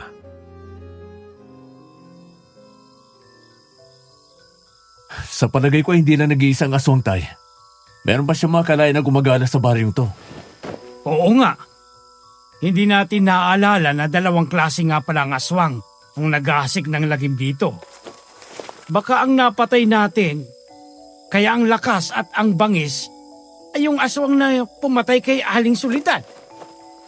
At yung aswang na kumakain ng mga hayop ay buhay pa. Siya ang may kagagawa dito. Talagang tuso ang mga aswang. Parang sinadya ng isang yun na magpahabol sa atin para magkaroon ng pagkakataon ng isa na mabiktima ang baboy na to. Kung ganun, ay hindi pa tayo maaaring umuwi mga kasama. Mahaba pa ang gabi. Kailangan natin ipagpatuloy ang pagroronda sa ating baryo. Tayo na! Nakita ko ang pagkadismaya sa mukha ng mga kalalakihang kasama namin lalo na yung mga nasugatan kaya hindi na sila pinasama ni Andy nang muli kaming magronda. Inikot muli namin ang buong baryo pero wala na kaming nakita na aswang. Nang tumilawak ang manok, saka kami umuwi. Nakatulog ako agad. Nang sumikat ang araw, nagyaya si Andy na samahan ko siya sa palengke. Ginamit namin ang single na motor ng isa sa mga kakilala ni Andy. Siya ang nagmaneho, kaya ako ang nakaangkas sa kanyang likuran. Nang makarating kami sa palengke, hindi ko inaasahan na doon ko muling makikita si Rosemary. Bumibili ng karneng baboy.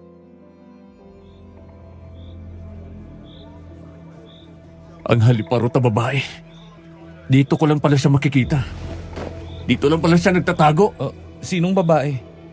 Ayun siya. Ang babae nagtaksil sa akin. Sandali lang, Andy. Magtutos lang kami ng babaeng to. Sandali lang, Tony. Rosemary! Tony?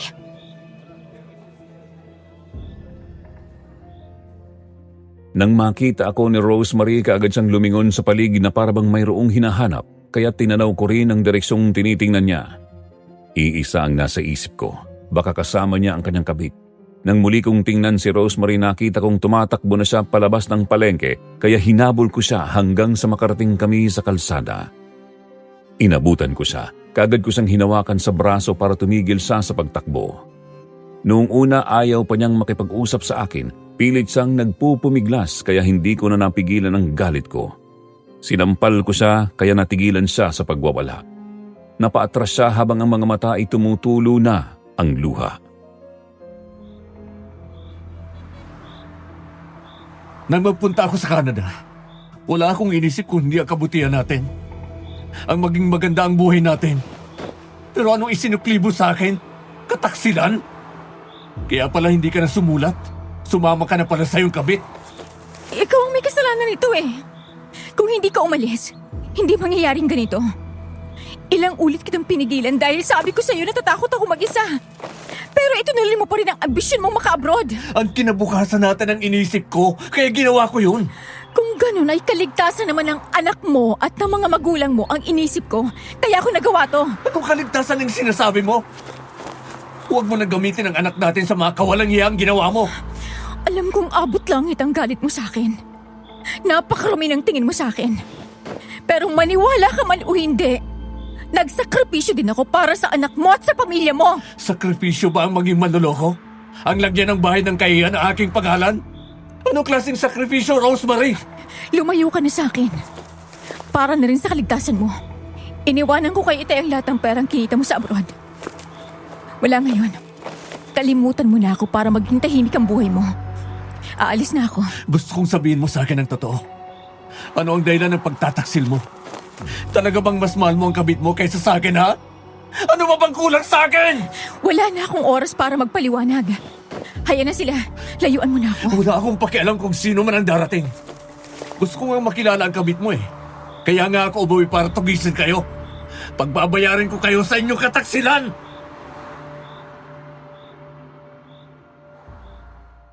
Di nga nagtagal, dalawang lalaki ang dumating. Parehong malalaki ang mga katawan. Pareho ding magandang lalaki. Naisip ko na tiyak na isa sa kanila ang kabit ni Rosemary, kaya lalong nadagdagan ang galit ko. Masama ang tingin sa akin ng mga lalaking kaharap ko, kaya muli kong binalingan sa Rosemary. Hinawakan ko siya ng mahigpit sa braso, hinatak ko papalapit sa akin. Gigil na gigil ako.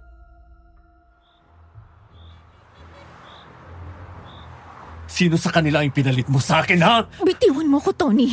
Huwag kang magsimula ng gulo. Mapapahama ka lang. Hindi ako natatakot kahit kanino. Kayo ang dapat matakot dahil maniningil ako ngayon.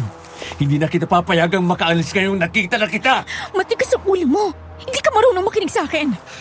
Gusto mo talaga ng problema. Kung ako sa'yo, itigil mo ng kaibangan mo. Huwag mo lang alamin kung sinong kabit ko. Bakit?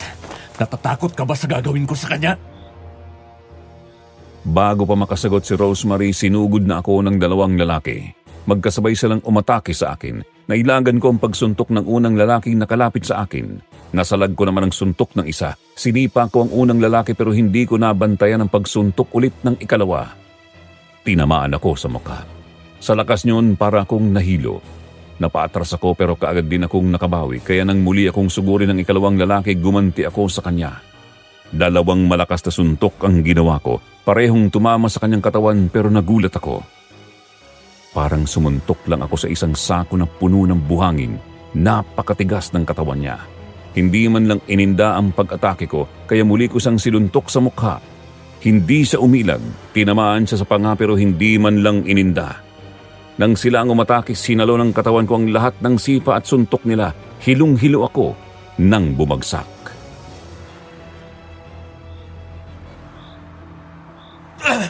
Tama na! Huwag ka lang lumaban dahil wala kang magagawa sa kanila. Ako na nagsasabi sa'yo, Tony, tumigil ka na. Kalimutan mo na ako. Lumayo ka na sa akin para sa kaligtasan mo. Alagaan mo na lang si B-Boy. Napakasama mo talagang babae. Nagsisisi ako kung bakit sinayang ko ang mahabang panahon kasama ka. Kung alam ko lang na pagtataksilan mo ako, hindi na sana kita pinakasalan. Isipin mo na kung ano gusto mo. Bahala ka kung yan ang paniniwala mo. Darating ang oras malalaman mo nagkamali ka ng iniisip sa akin. Ano nga kasi ang dahilan at ginawa mo ito? Sabihin mo sa akin. Kaya kong unawain kung makatuwiran naman ang dahilan mo.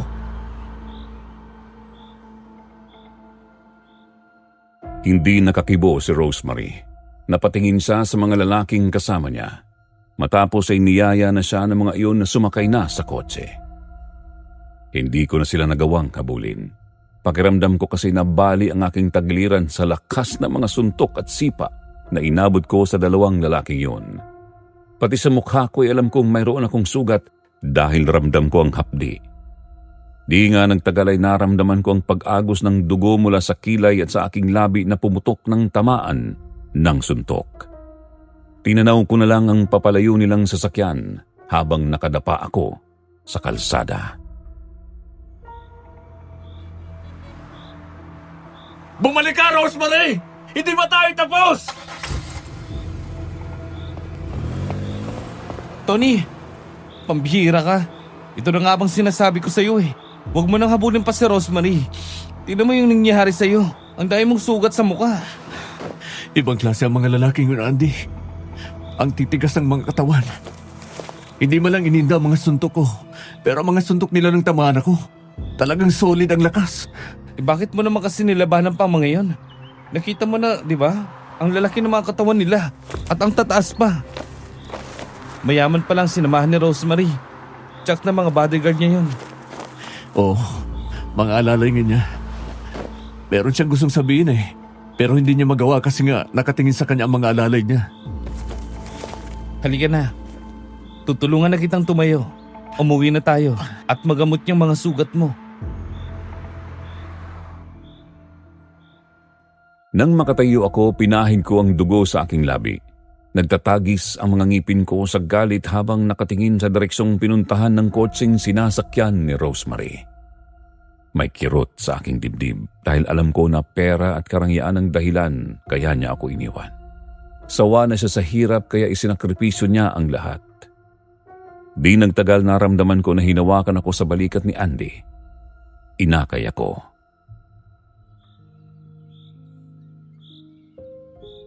Kaya mo bang maglakad? Kung hindi, hintayin mo na lang ako dito. Kukunin ko yung motor doon sa pinaradahan ko. Ang sakit, Andy. Ngayon ko nalaman na kakulangan ko kaya pala niya ako iniwanan. Hindi kasi ako mayaman. Di ba? Ganyan yung mga sinabi ko sa'yo. Na minsan, kaya nagbabago ang mga partner natin ay dahil sa material na bagay. At minsan naman, sa itsura natin. Kaya sana maging matatag ka. Tanggapin mo na lang katotohanan na wala na sa'yo si Rosemary. Kahit ano ang laki ng kasalanan niya. Sinabi ko na handa akong unawain. Patatawarin ko siya. Pero hindi malinaw ang dahilan niya. Meron pa rin siyang itinatago. Hindi niya masabi kasi kaharap ang mga lalaking yun. Sinungaling siya. Ang taong may kasalanan, hindi basta-basta umaamin yan. Hindi ka rin makakakuha ng magandang dahilan. Hanggat makakaya nilang magsinungaling, yun ang gagawin nila. Matakpan lang ang kasalanan nila. Alam kong masakit yan. Handa naman kitang damayan. Pwede kang umiyak sa balikat ko. Salamat, Andy. Napakabuti mong kaibigan. Niyakap ako ni Andy, pero bilang lalaki. Hindi ko ipinakitang lumuluha ako kahit na sobrang sakit na sa dibdib. Di nagtagal bumitaw na ako kay Andy. Pinuntahan na namin ang motor kung saan namin ipinarada. Hinintay ko na lang si Andy roon. Siya na lang ang namalengke. Makalipas ang kalahating oras ay bumalik si Andy. Hanggang sa makauwi kami, wala na akong kibo. Matagal akong namalagi sa likuran ng bahay nila. Nakatayo sa ilalim ng puno habang nakatingin sa malawak na kabukiran. Iniisip ko ang mga masasayang nangyari sa amin ni Rosemary pero ang kasunod niyon ay ang malungkot na sandali naman. Hindi ko na malayang tumutulo na pala ang luha ko kasi nanghihinayang ako sa nangyari sa aming pamilya.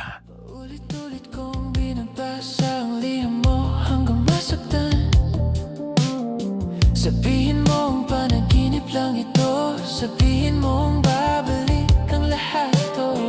Sino ang kayakap mo ngayon? Gabi-gabi kong tinatanong, sino ang kayakap mo ngayon?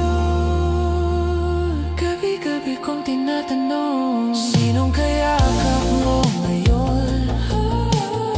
Sa gabing malamig, sinong tinatawag mong mahal?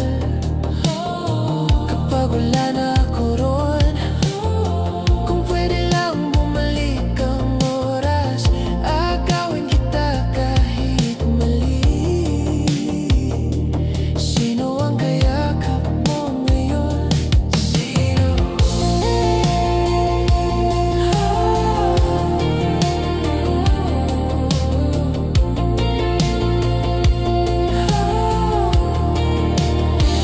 Kung may himala mang darating, ibalik mo lang siya sa akin.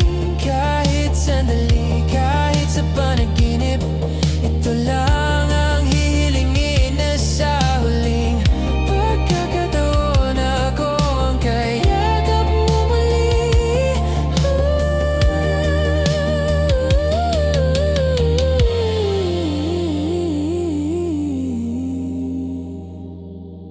Sinong kayakap mo ngayon? Ako pa rin ba? Sinong minamahal mo ngayon? Hindi na ba ako? Kung hindi ka na babalik, sabihin mo na lang sa'kin. Sino ang kayakap mo ngayon para matuto na akong bitawan ka?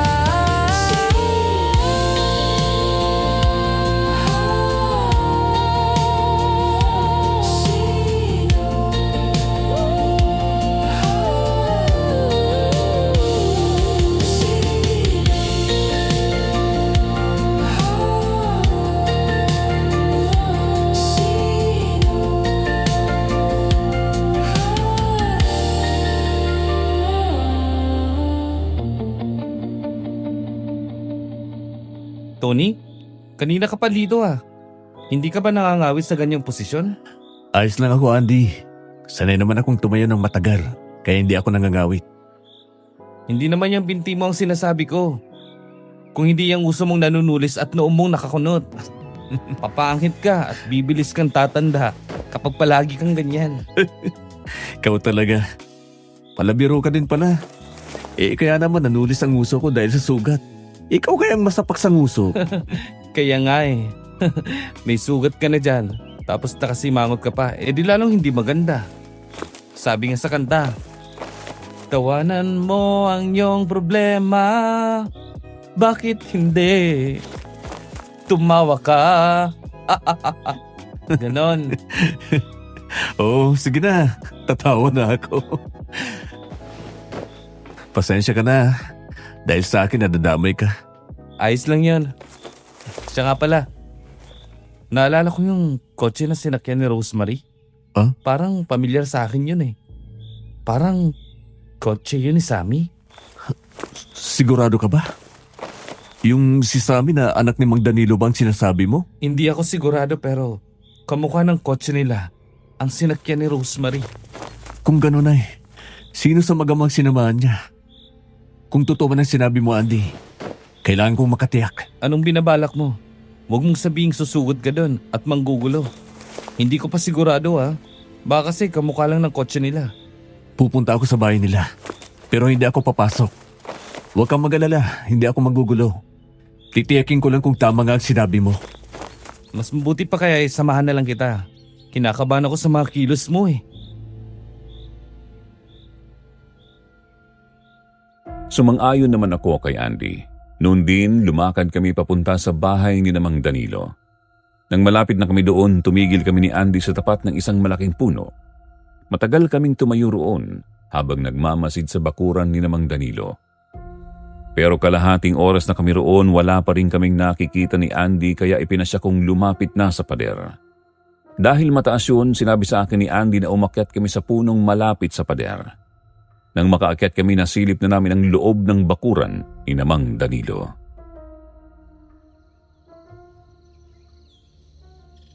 Oh, ang lawak pala ng bakuran nila. Saka malaki talaga ang bahay.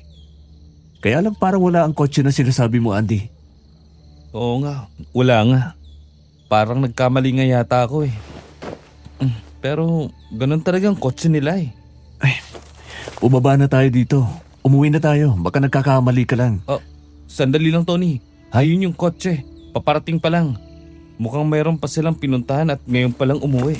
Ay, halika. Bumaba na tayo dito sa puno. Lumapit na tayo sa gate ng bahay para makita natin kung sino ang mga sakay ng kotse na yan. Sige, wala namang problema kung si Mang Danilo ang sakay niyan eh. Kakilala naman natin siya.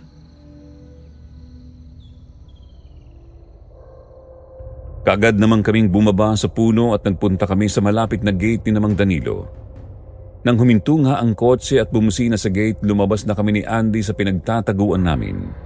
Nang makita naman kami ni Mang Danilo, bumaba yun ng kotse. Nagulat ako nang mula sa likurang upuan ng kotse ay bumaba din sina Rosemary at Sammy. Alam ko na nabigla rin si Rosemary nang makita ako. Hindi kaagad siya nakapagsalita, kaya si Sammy ang lumapit sa amin. Alam ko na ang lahat ng nangyari, Tony. Sinabi na sa akin ng mga tauhan ko ang nangyari sa inyo ni Rosemary sa bayan kanina. Sinira mo ang pamilya ko, Sammy. Marami na magbabae dyan, ha? Bakit si Rosemary pa? Alam mo may asawa at anak na siya, di ba? Oo, alam ko. Pero siya ang gusto ko eh. May bibigay ko sa kanya ang mga bagay na hindi mo kayang ibigay. Kaya wag mo na siyang guluhin pa. Umalis ka na at huwag ka na magpapakita sa kanya. Walang hiya kayo. Mga taksil! Hindi ako titigil hanggat hindi kayo napapatay. Pagbabayaran niyo ang ginawa niyo sa akin. Hindi ka ba talaga natatakot? Ha? Baka gusto mong masaktan na naman. Baka nakakalimutan mo na nasa teritoryo kita. Sinabi ko na sa'yong layuan mo na ako, hindi ba? Huwag ka na magpapakita sa akin. Mapapahama ka lang. Umalis ka na. Ayoko na sa'yo. Hindi na ako babalik sa'yo kahit anong gawin mo. Walang hiya ka talagang babae, Rosemary! Umalis ka na dito, Tony, bago pa kita ipalapa sa mga alaga kong aso. Kung gusto mong mabuhay pa ng matagal, iwasan mo na si Rosemary. Huwag mo nang guluhin ang kanilang pagsasama. Isa ka pang matandang konsentidor. Kung mabuti kang tao, hindi mo papayagan ang ganito. Mga walang hiya kayo. Magdahan-dahan ka sa pananalita mo. Baka gusto mong dito pa lang ay matapos na ang buhay mo. Maya-maya lang bumukas ang gate at lumabas doon ang dalawang lalaking nakalaban ko sa palengke. At sa pagkakataong ito, mayroon silang hawak na dalawang malalaking asong itim. May mga tali iyon. Nang makita kami ni Andy, parang naulol ang mga aso na pilit nagwawala. Pero hindi naman binitiwan ng mga lalaki ang mga tali niyon. Kumapit sa aking braso si Andy. Alam ko na natakot siya lalo na nang bahagya niyang pisilin ang braso ko. Umalis na kayo, Andy.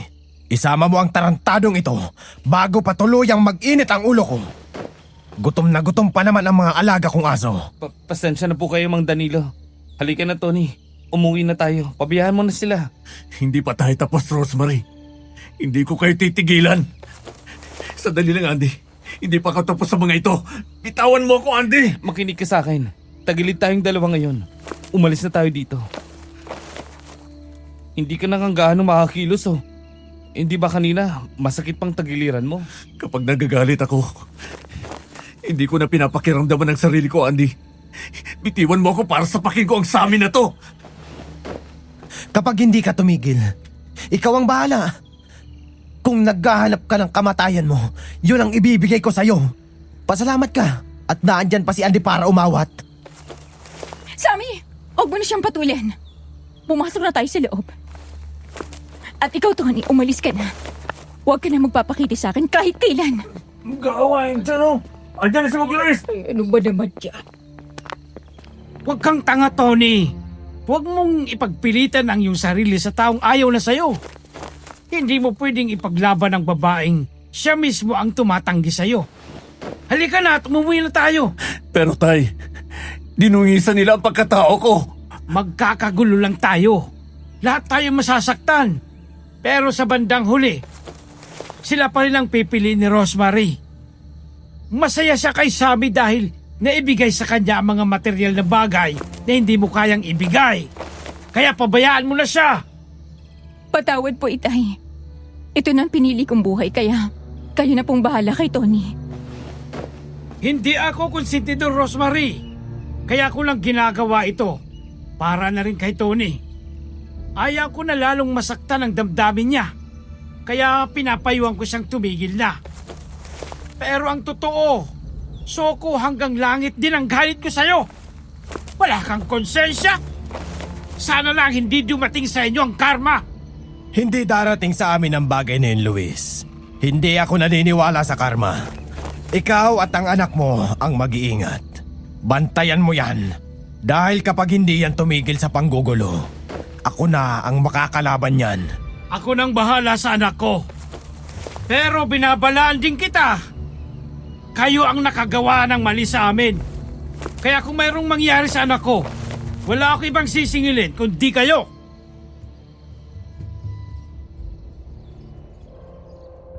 Nang tumalikod na si Itay, hinatak na ako. Sumama na ako sa kanila kasi hinatak na rin ako ni Andy. Nang makalayo kami ng kaunti, nilingon ko pa sila Mang Danilo. Naroon pa rin sila sa labas ng gate nila at nakatingin sa amin. Kita ko sa mukha nila ang galit. Kaya nang makabalik kami sa bahay ni na Andy, muli akong namalagi sa ilalim ng puno sa likuran ng kanilang bahay. Mahabang oras akong naupo sa upuang naroon. Hindi ko namamalayang kumakalat na pala ang dilim. Noon ako muling pinuntahan ni Andy.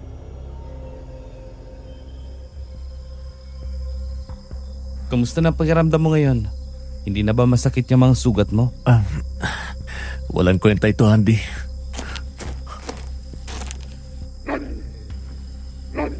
Tony! Ah. Ang laki ng aso. Parang nauulol siya. Dito ka lang sa likuran ko. Parang hindi ordinaryong aso to, ha? Parang aswang yata siya. Aswang! Naku po, nasa loob pa naman ng bahay ang itak mo. Kukunin ko ang atensyon niya. Gumawa ka ng paraan para makatakbo ka at makuha ang mga itak sa loob ng bahay mo. Halika dito, aswang! Ako ang harapin mo. Nakita mo itong kahoy na hawak ko? Dudurugin ko ito sa ulo mo. Sige na, tumakbo ka na. Hindi na rin ako pwedeng umalis. Kasi meron pang isang aswang na dumating.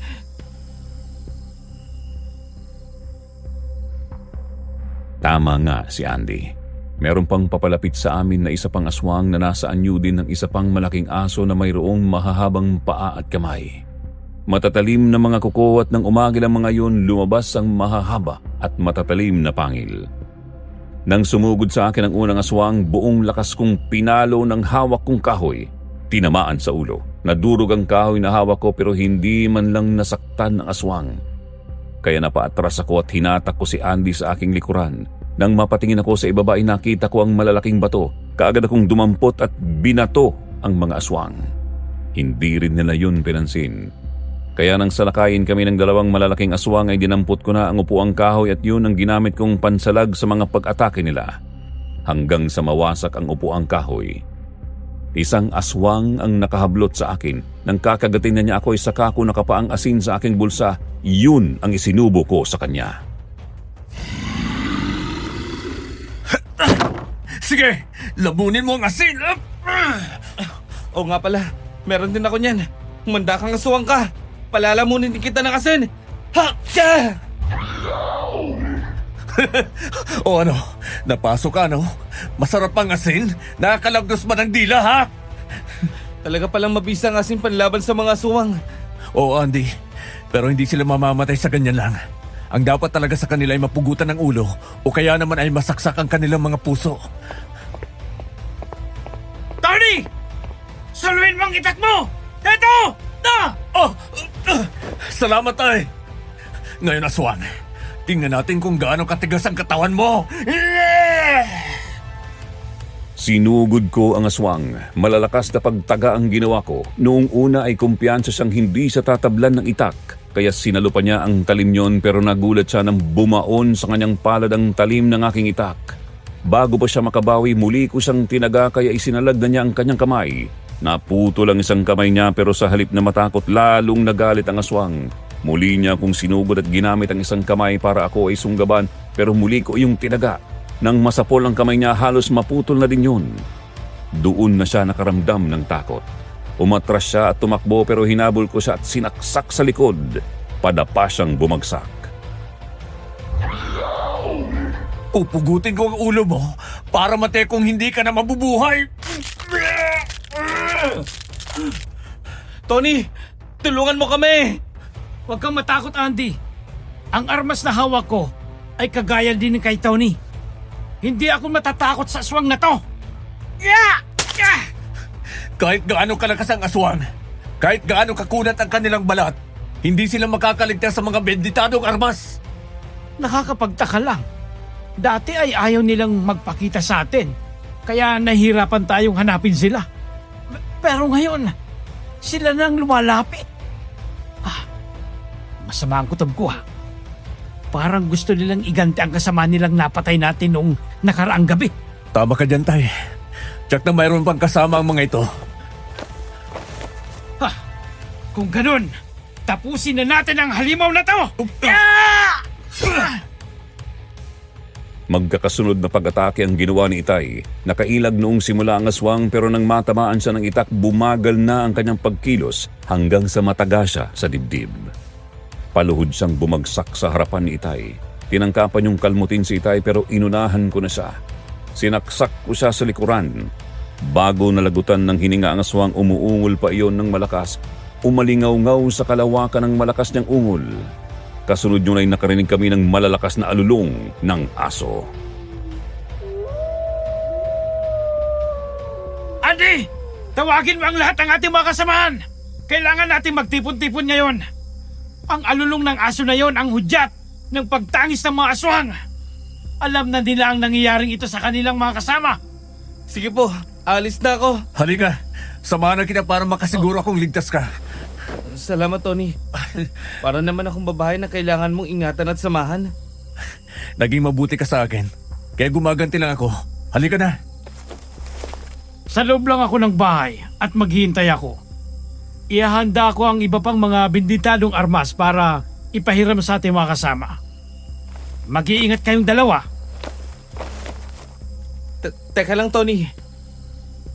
Tingnan nyo yung dalawang aswang na napatay nyo. Nagbalik sa pagiging tao. Bago, unti-unti nagiging abo. Hindi ba't sila yung mga alalay ni Rosemary? Mga aswang pala mga ito. Nabugbog ka na nila kaya kambante sila na wala kang magagawa laban sa kanila. Kaya, hayan ang naging bunga ng kayabangan nila. Kung ganoon, Tay, gusto talaga nila akong patahimikin para hindi ko naguluhin sila Rosemary at Sammy.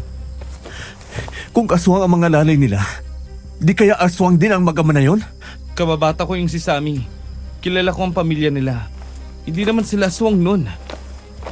Hindi ko lang alam sa ngayon. Umalis kasi sila dito sa aming baryo. At kailan lang bumalik. Wala na tayong oras na dapat aksayahin. Kung tama nga ang mga iniisip natin, kailangan natin ang tulong ng mga tao para paghandaan ang pagsalakay nila. Unti-unti na nating natutuklasan ang lihim ng mga aswang dito sa inyong baryo. Lumakad na kayo. Kaagad nga kaming umalis ni Andy. Una naming kinatok ang mga bahay ng mga kasamahan namin na malapit sa bahay ni Andy. Kaagad namang sumang-ayon ang mga yon. Lumabas na rin sila ng bahay, dala ang kanilang mga armas. Noon namin nakasalubong ang dalawang malalaking aso na hatak-hatak pa ang kanilang mga kadena. Parang sinadyang pakawalan. Kilala namin ni Andy ang mga aso na yon, pag-aari ni Mang Danilo. Kaya nang sumugod ang mga yon, hinarap na ng mga kasamahan namin. Nagtulong-tulong ang lahat para patayin ang mga yon. Nang mapatay ang mga aso, nagtuloy na ang mga kasamahan namin sa bahay ni Andy. Kami naman ay sinundo pa ng iba. Noon namin muling nakita si Rosemary. Tony! Andy! Pwede ba tayo mag-usap sandali? Nasa panganib ang buhay niyong lahat. Pati ang mga taga rito. Akala ko ba ay ayaw mo na akong makita? Akala ko ba ay masaya ka na kay Sammy? Hindi ba siya ang pinili mo? Sinabi ko lang yun para umalis ka na. Para hindi na magkagulo. Para hindi ka na masaktan pa. Isa na naman ba itong kasinungalingan, Rosemary? Ano ba talaga ang totoo? Ang totoo, napilitan lang akong sumama kay Sammy. Nang umalis ka papuntang abroad, Ilang buwan lang nakilala ko siya. Nanligaw siya pero tinanggihan ko dahil sa'yo. Pero pinilit niya ako at nagbanta na papatay ng anak natin at sinaitay kung hindi ako papayag makisama sa kanya. Bakit hindi mo yung sinabi kina Itay? Kung sinabi ko sa kanila, baka hindi mo na sila inabutang buhay. Dahil noon pa palaging nakabantay ang mga aswang na alagad ni Sammy. Napilitan akong sumama sa kanya. Nagsakripisyo ako mamuhay kasama ang isang aswang. Bakit hindi mo yung sinabi nung magkita tayo? Hindi ko pwedeng ibunyag ang lihim ng mga aswang. Baka nung araw din yung pinatay ka na ng mga tauhan ni Sammy. Kung ganun, aswang ang sinasami at Mang Danilo. Oo, Andy. Nangako sila sa akin na kapag sumama ako kay Sammy, hindi nila sasaktan ang pamilya ko. Pero sa ginawa ni Tony, nagagalit na sila kaya ngayong gabi. Tsak na bagahasik sila ng lagim. Ngayon, malinaw na ang lahat. Iwanan mo na si Sammy. Bumalik ka na sa amin ang anak mo. Hindi na ako maaaring mabuhay ng normal, Tony. Bakit? Isa na rin ako sa kanila. Pero hindi ako kumakain ng tao na kagaya nila. Mga hayop ang pinapatay ko. Andy, ang ginawa kong ito ay pagtatraidor sa aming lahi. Kung may mangyari sa akin, ikaw na sanang bahala sa aking mag-ama. Mahalin mo sila pakiusap. Bakit ako? Wala naman kaming relasyon ni Tony. Pareho kaming lalaki. Maaari mong maitago ang iyong sarili sa ordinaryong tao na gaya ni Tony. Oh. Pero hindi mo malililang ang isang aswang na kagaya ko. Isa kang babae na pilit itinatago ang tunay mong pagkatao. Kaya wag mo na sana akong biguin sa pakiusap ko. Oo. Aalis na ako, Tony. Hanggang may oras pa. Umalis na kayo ni Itay. Isama mo na si Auntie. Pipigilan ko naman sila sa amin. Patay na ang mga tauhan nila, pati ang mga alaga nilang aso. Dalawa na lang sila ni Sammy kaya sila ang dapat na matakot sa amin. Lihim sa inyong lahat ay nagpalakas na ng puwersa si Sammy. Ang asawa ni Tatay Danilo ang aswang na mayroong mabagsik na kamandag. Kapag nakagat ka niya, magiging aswang ka din. Kaya liban sa kanilang tatlo, mayroon pa silang ibang nahawaan ng pagiging aswang. Bago pa ako muling makasagot ay umalis na si Rosemary. Kami naman ay bumalik na sa bahay ni Andy. Nagkakagulo na doon nang dumating kami dahil mayroon pang 3 aswang na sumugod doon. Natiyak kong tama nga ang sinabi ni Rosemary kaya tinulungan na namin ang mga kasama namin na hinaharap ngayon ang 3 malalakas na aswang. Itay, tama nga ang hinala natin. Aswang nga sina Mang Danilo at Sammy. Nagsisimula na silang sumalakay. Marami na pala sa mga taga rito ang nabiktima nila at nahawaan ng pagiging aswang. Eh kung ganun, tapusin na natin ang mga ito para paghandaan ang pagdating ng mag-amang yon. Bakit hindi na lang po tayo umalis habang may oras pa? Mas delikado kung aalis pa tayo dito. Tsak na napaghandaan na yun ni Sammy. Baka sa daan pa lang ay isa-isa na tayong maubos. Kaya pabayaan na lang natin na sila ang sumugod dito. Tayo na! Tulungan nyo na kami! Tama si Itay, Andy. Madilim ang paligid. Nakakalamang sila sa atin dahil matatalas ang mga mata nila sa dilim. Pwede nila tayong tambangan sa daan. Pero kung sila ang darating dito, mapaghahandaan natin sila. Sinabi ni Rosemary na hindi lang kayo ang sasalakayin ng mga aswang, kundi ang lahat ng taong nandito sa baryo na to para maging kagaya nila. Totoo ba yung narinig ko? Na si Rosemary ang nagsabi sa iyo ng lihim ni na Danilo at Sammy? Oo, Itay. Nagkita kami ni Rosemary. At isa na rin siya sa kanila. Sinabi niya sa amin ang lahat. Nagkamali ako ng hinala sa kanya. Pero saka ko na ipapaliwanag ang lahat. Sakaling malampasan natin ang problemang ito. At saka, hindi lang kayo ang gusto nilang patayin, kundi ang lahat ng mga taga rito para gawing kagaya nila. Ilan pa sa aming mga kasamahan ang nasugatan bago namin tuluyang napatay ang 3 aswang. Mayroon na ring mga sugat sa braso si Itay dahil sa matatalim na kuko ng mga nakalabang aswang. Kaagad na pumasok sa loob ng kanyang bahay si Andy. Kinuha niya ang susi ng simbahan at ang nakatagong baril ng kanyang ama. Isa yung shotgun pero 8 piraso na lang ang bala. Imiligay niya sa akin ang baril. Noon naman muling kinausap ni Itay ang mga kasamahan naming naroon.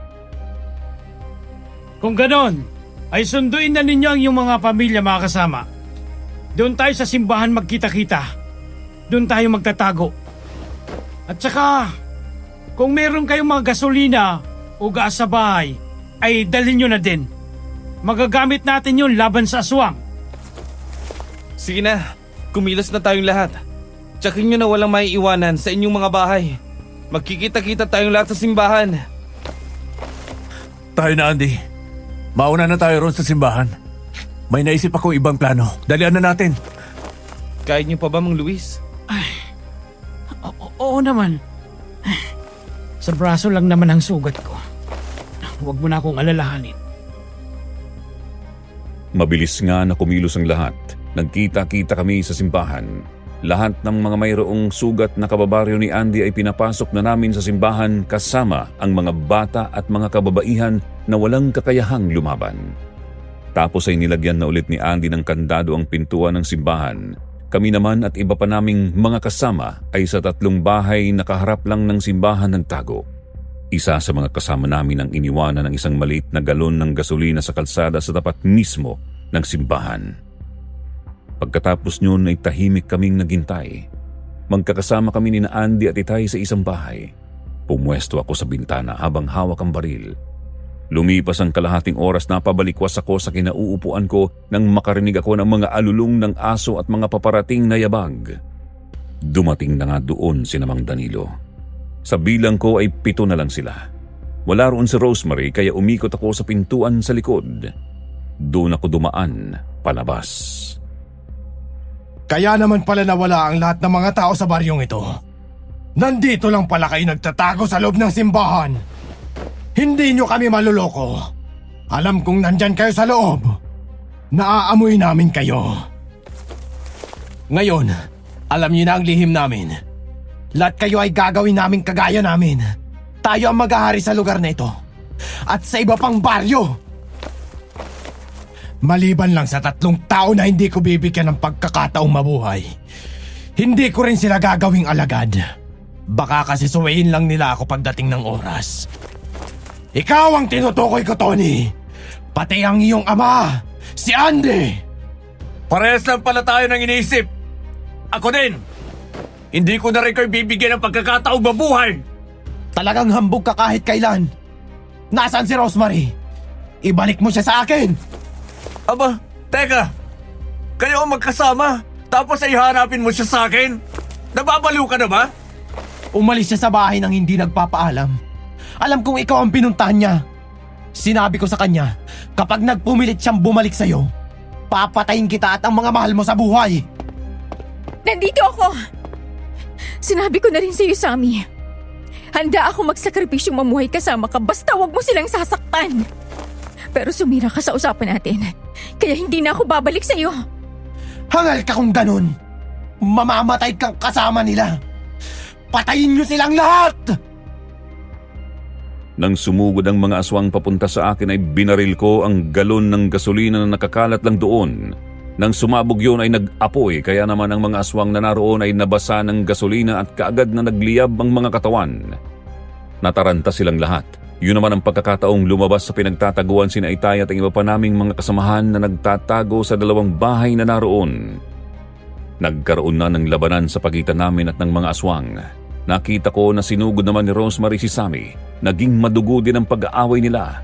Galit na galit si Mang Danilo nang sugurin ako. Ilang beses ko siyang pinaputukan pero naiwasan niya.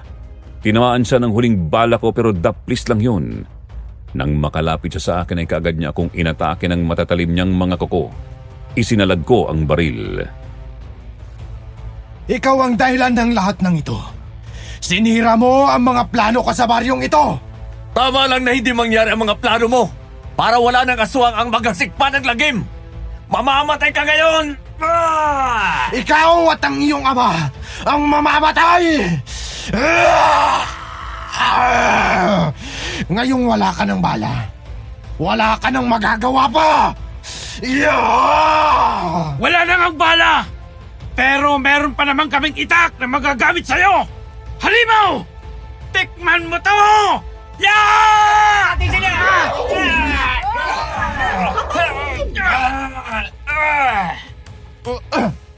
Hangal! Nasugatan mo ako! Oo! Mayabang na aswang! Hindi ka sasantoy ng itak ko, kaya tatapusin na kita! Wag! Tony! Kumilos ka na! Tulungan mo si Rosemary! Natalo siya ni Sammy! Hetong itak, Tony! Nang makuha ko ang itak na ibinigay ni Andy, kaagad kong sinugod si Sammy. Nang pagkakataong yun ay nakahandusay na sa lupa si Rosemary, sugatan at agaw buhay. Niyakap niya sa hita si Sammy para hindi na iyon makakilos pa. Kahit anong pagpupumiglas ni Sammy, hindi na siya pinakawalan ni Rosemary. Kaya nang makalapit ako sa kanila, kaagad kong tinaga si Sammy. Tinamaan siya sa balikat, tapos ay sinaksak ko siya sa dibdib. Saka lang siya binitiwan ni Rosemary. Naglakad pa ng ilang hakbang si Sammy bago tuluyang napaluhod at tuluyang bumagsak. Namatay siya. Nilapitan ko naman ang agaw buhay na si Rosemary. Lumapit din si Andy sa amin.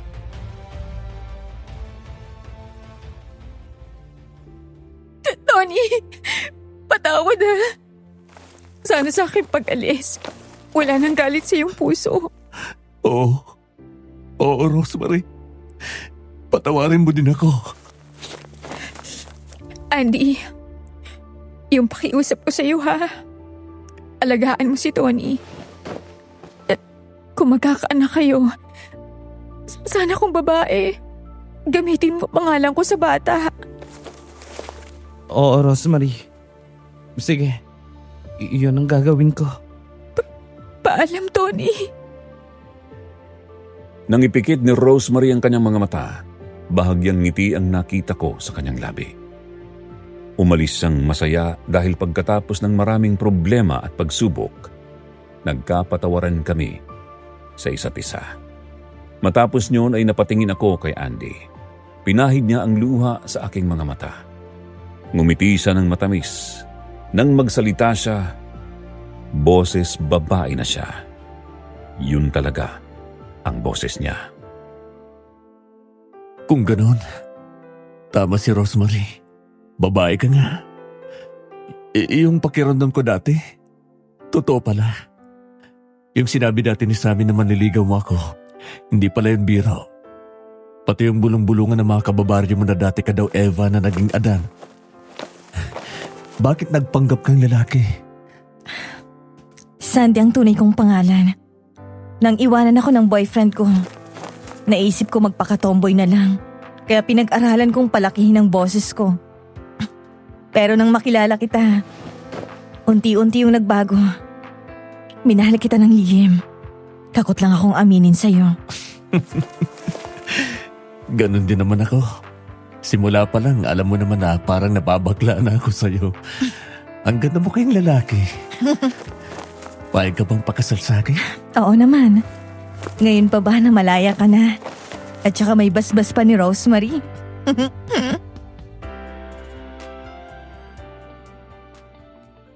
Nang yakapin ako ni Andy, nagpalakpakan ang lahat ng mga taong naroon. Naglabasan na rin ang mga tao sa simbahan nang matiyak na patay na ang mga aswang. Gumawa kami ng report sa pulisya sa bayan. Sinabi namin ang lahat ng nangyari. Ayon sa kanila, marami ng ganoong report galing din sa iba-ibang baryo sa aming probinsya. Makalipas ang ilang buwan, nagpakasal kami ni Andy at namuhay ng masaya kasama si B-Boy. At yan po ang aking karanasan, Sir Jupiter. Sana po nagustuhan ninyo ang aking kwento. Marami pong salamat sa inyong lahat. Ang moral lesson, don't judge the book by its cover. Basahin mo muna at buklatin nang malaman mo kung ano ang nilalaman. Huwag kang humatol kaagad sa iyong kapwa dahil baka mayroon siyang mabigat na rason kaya siya nagkasala. Sinong kaya ka?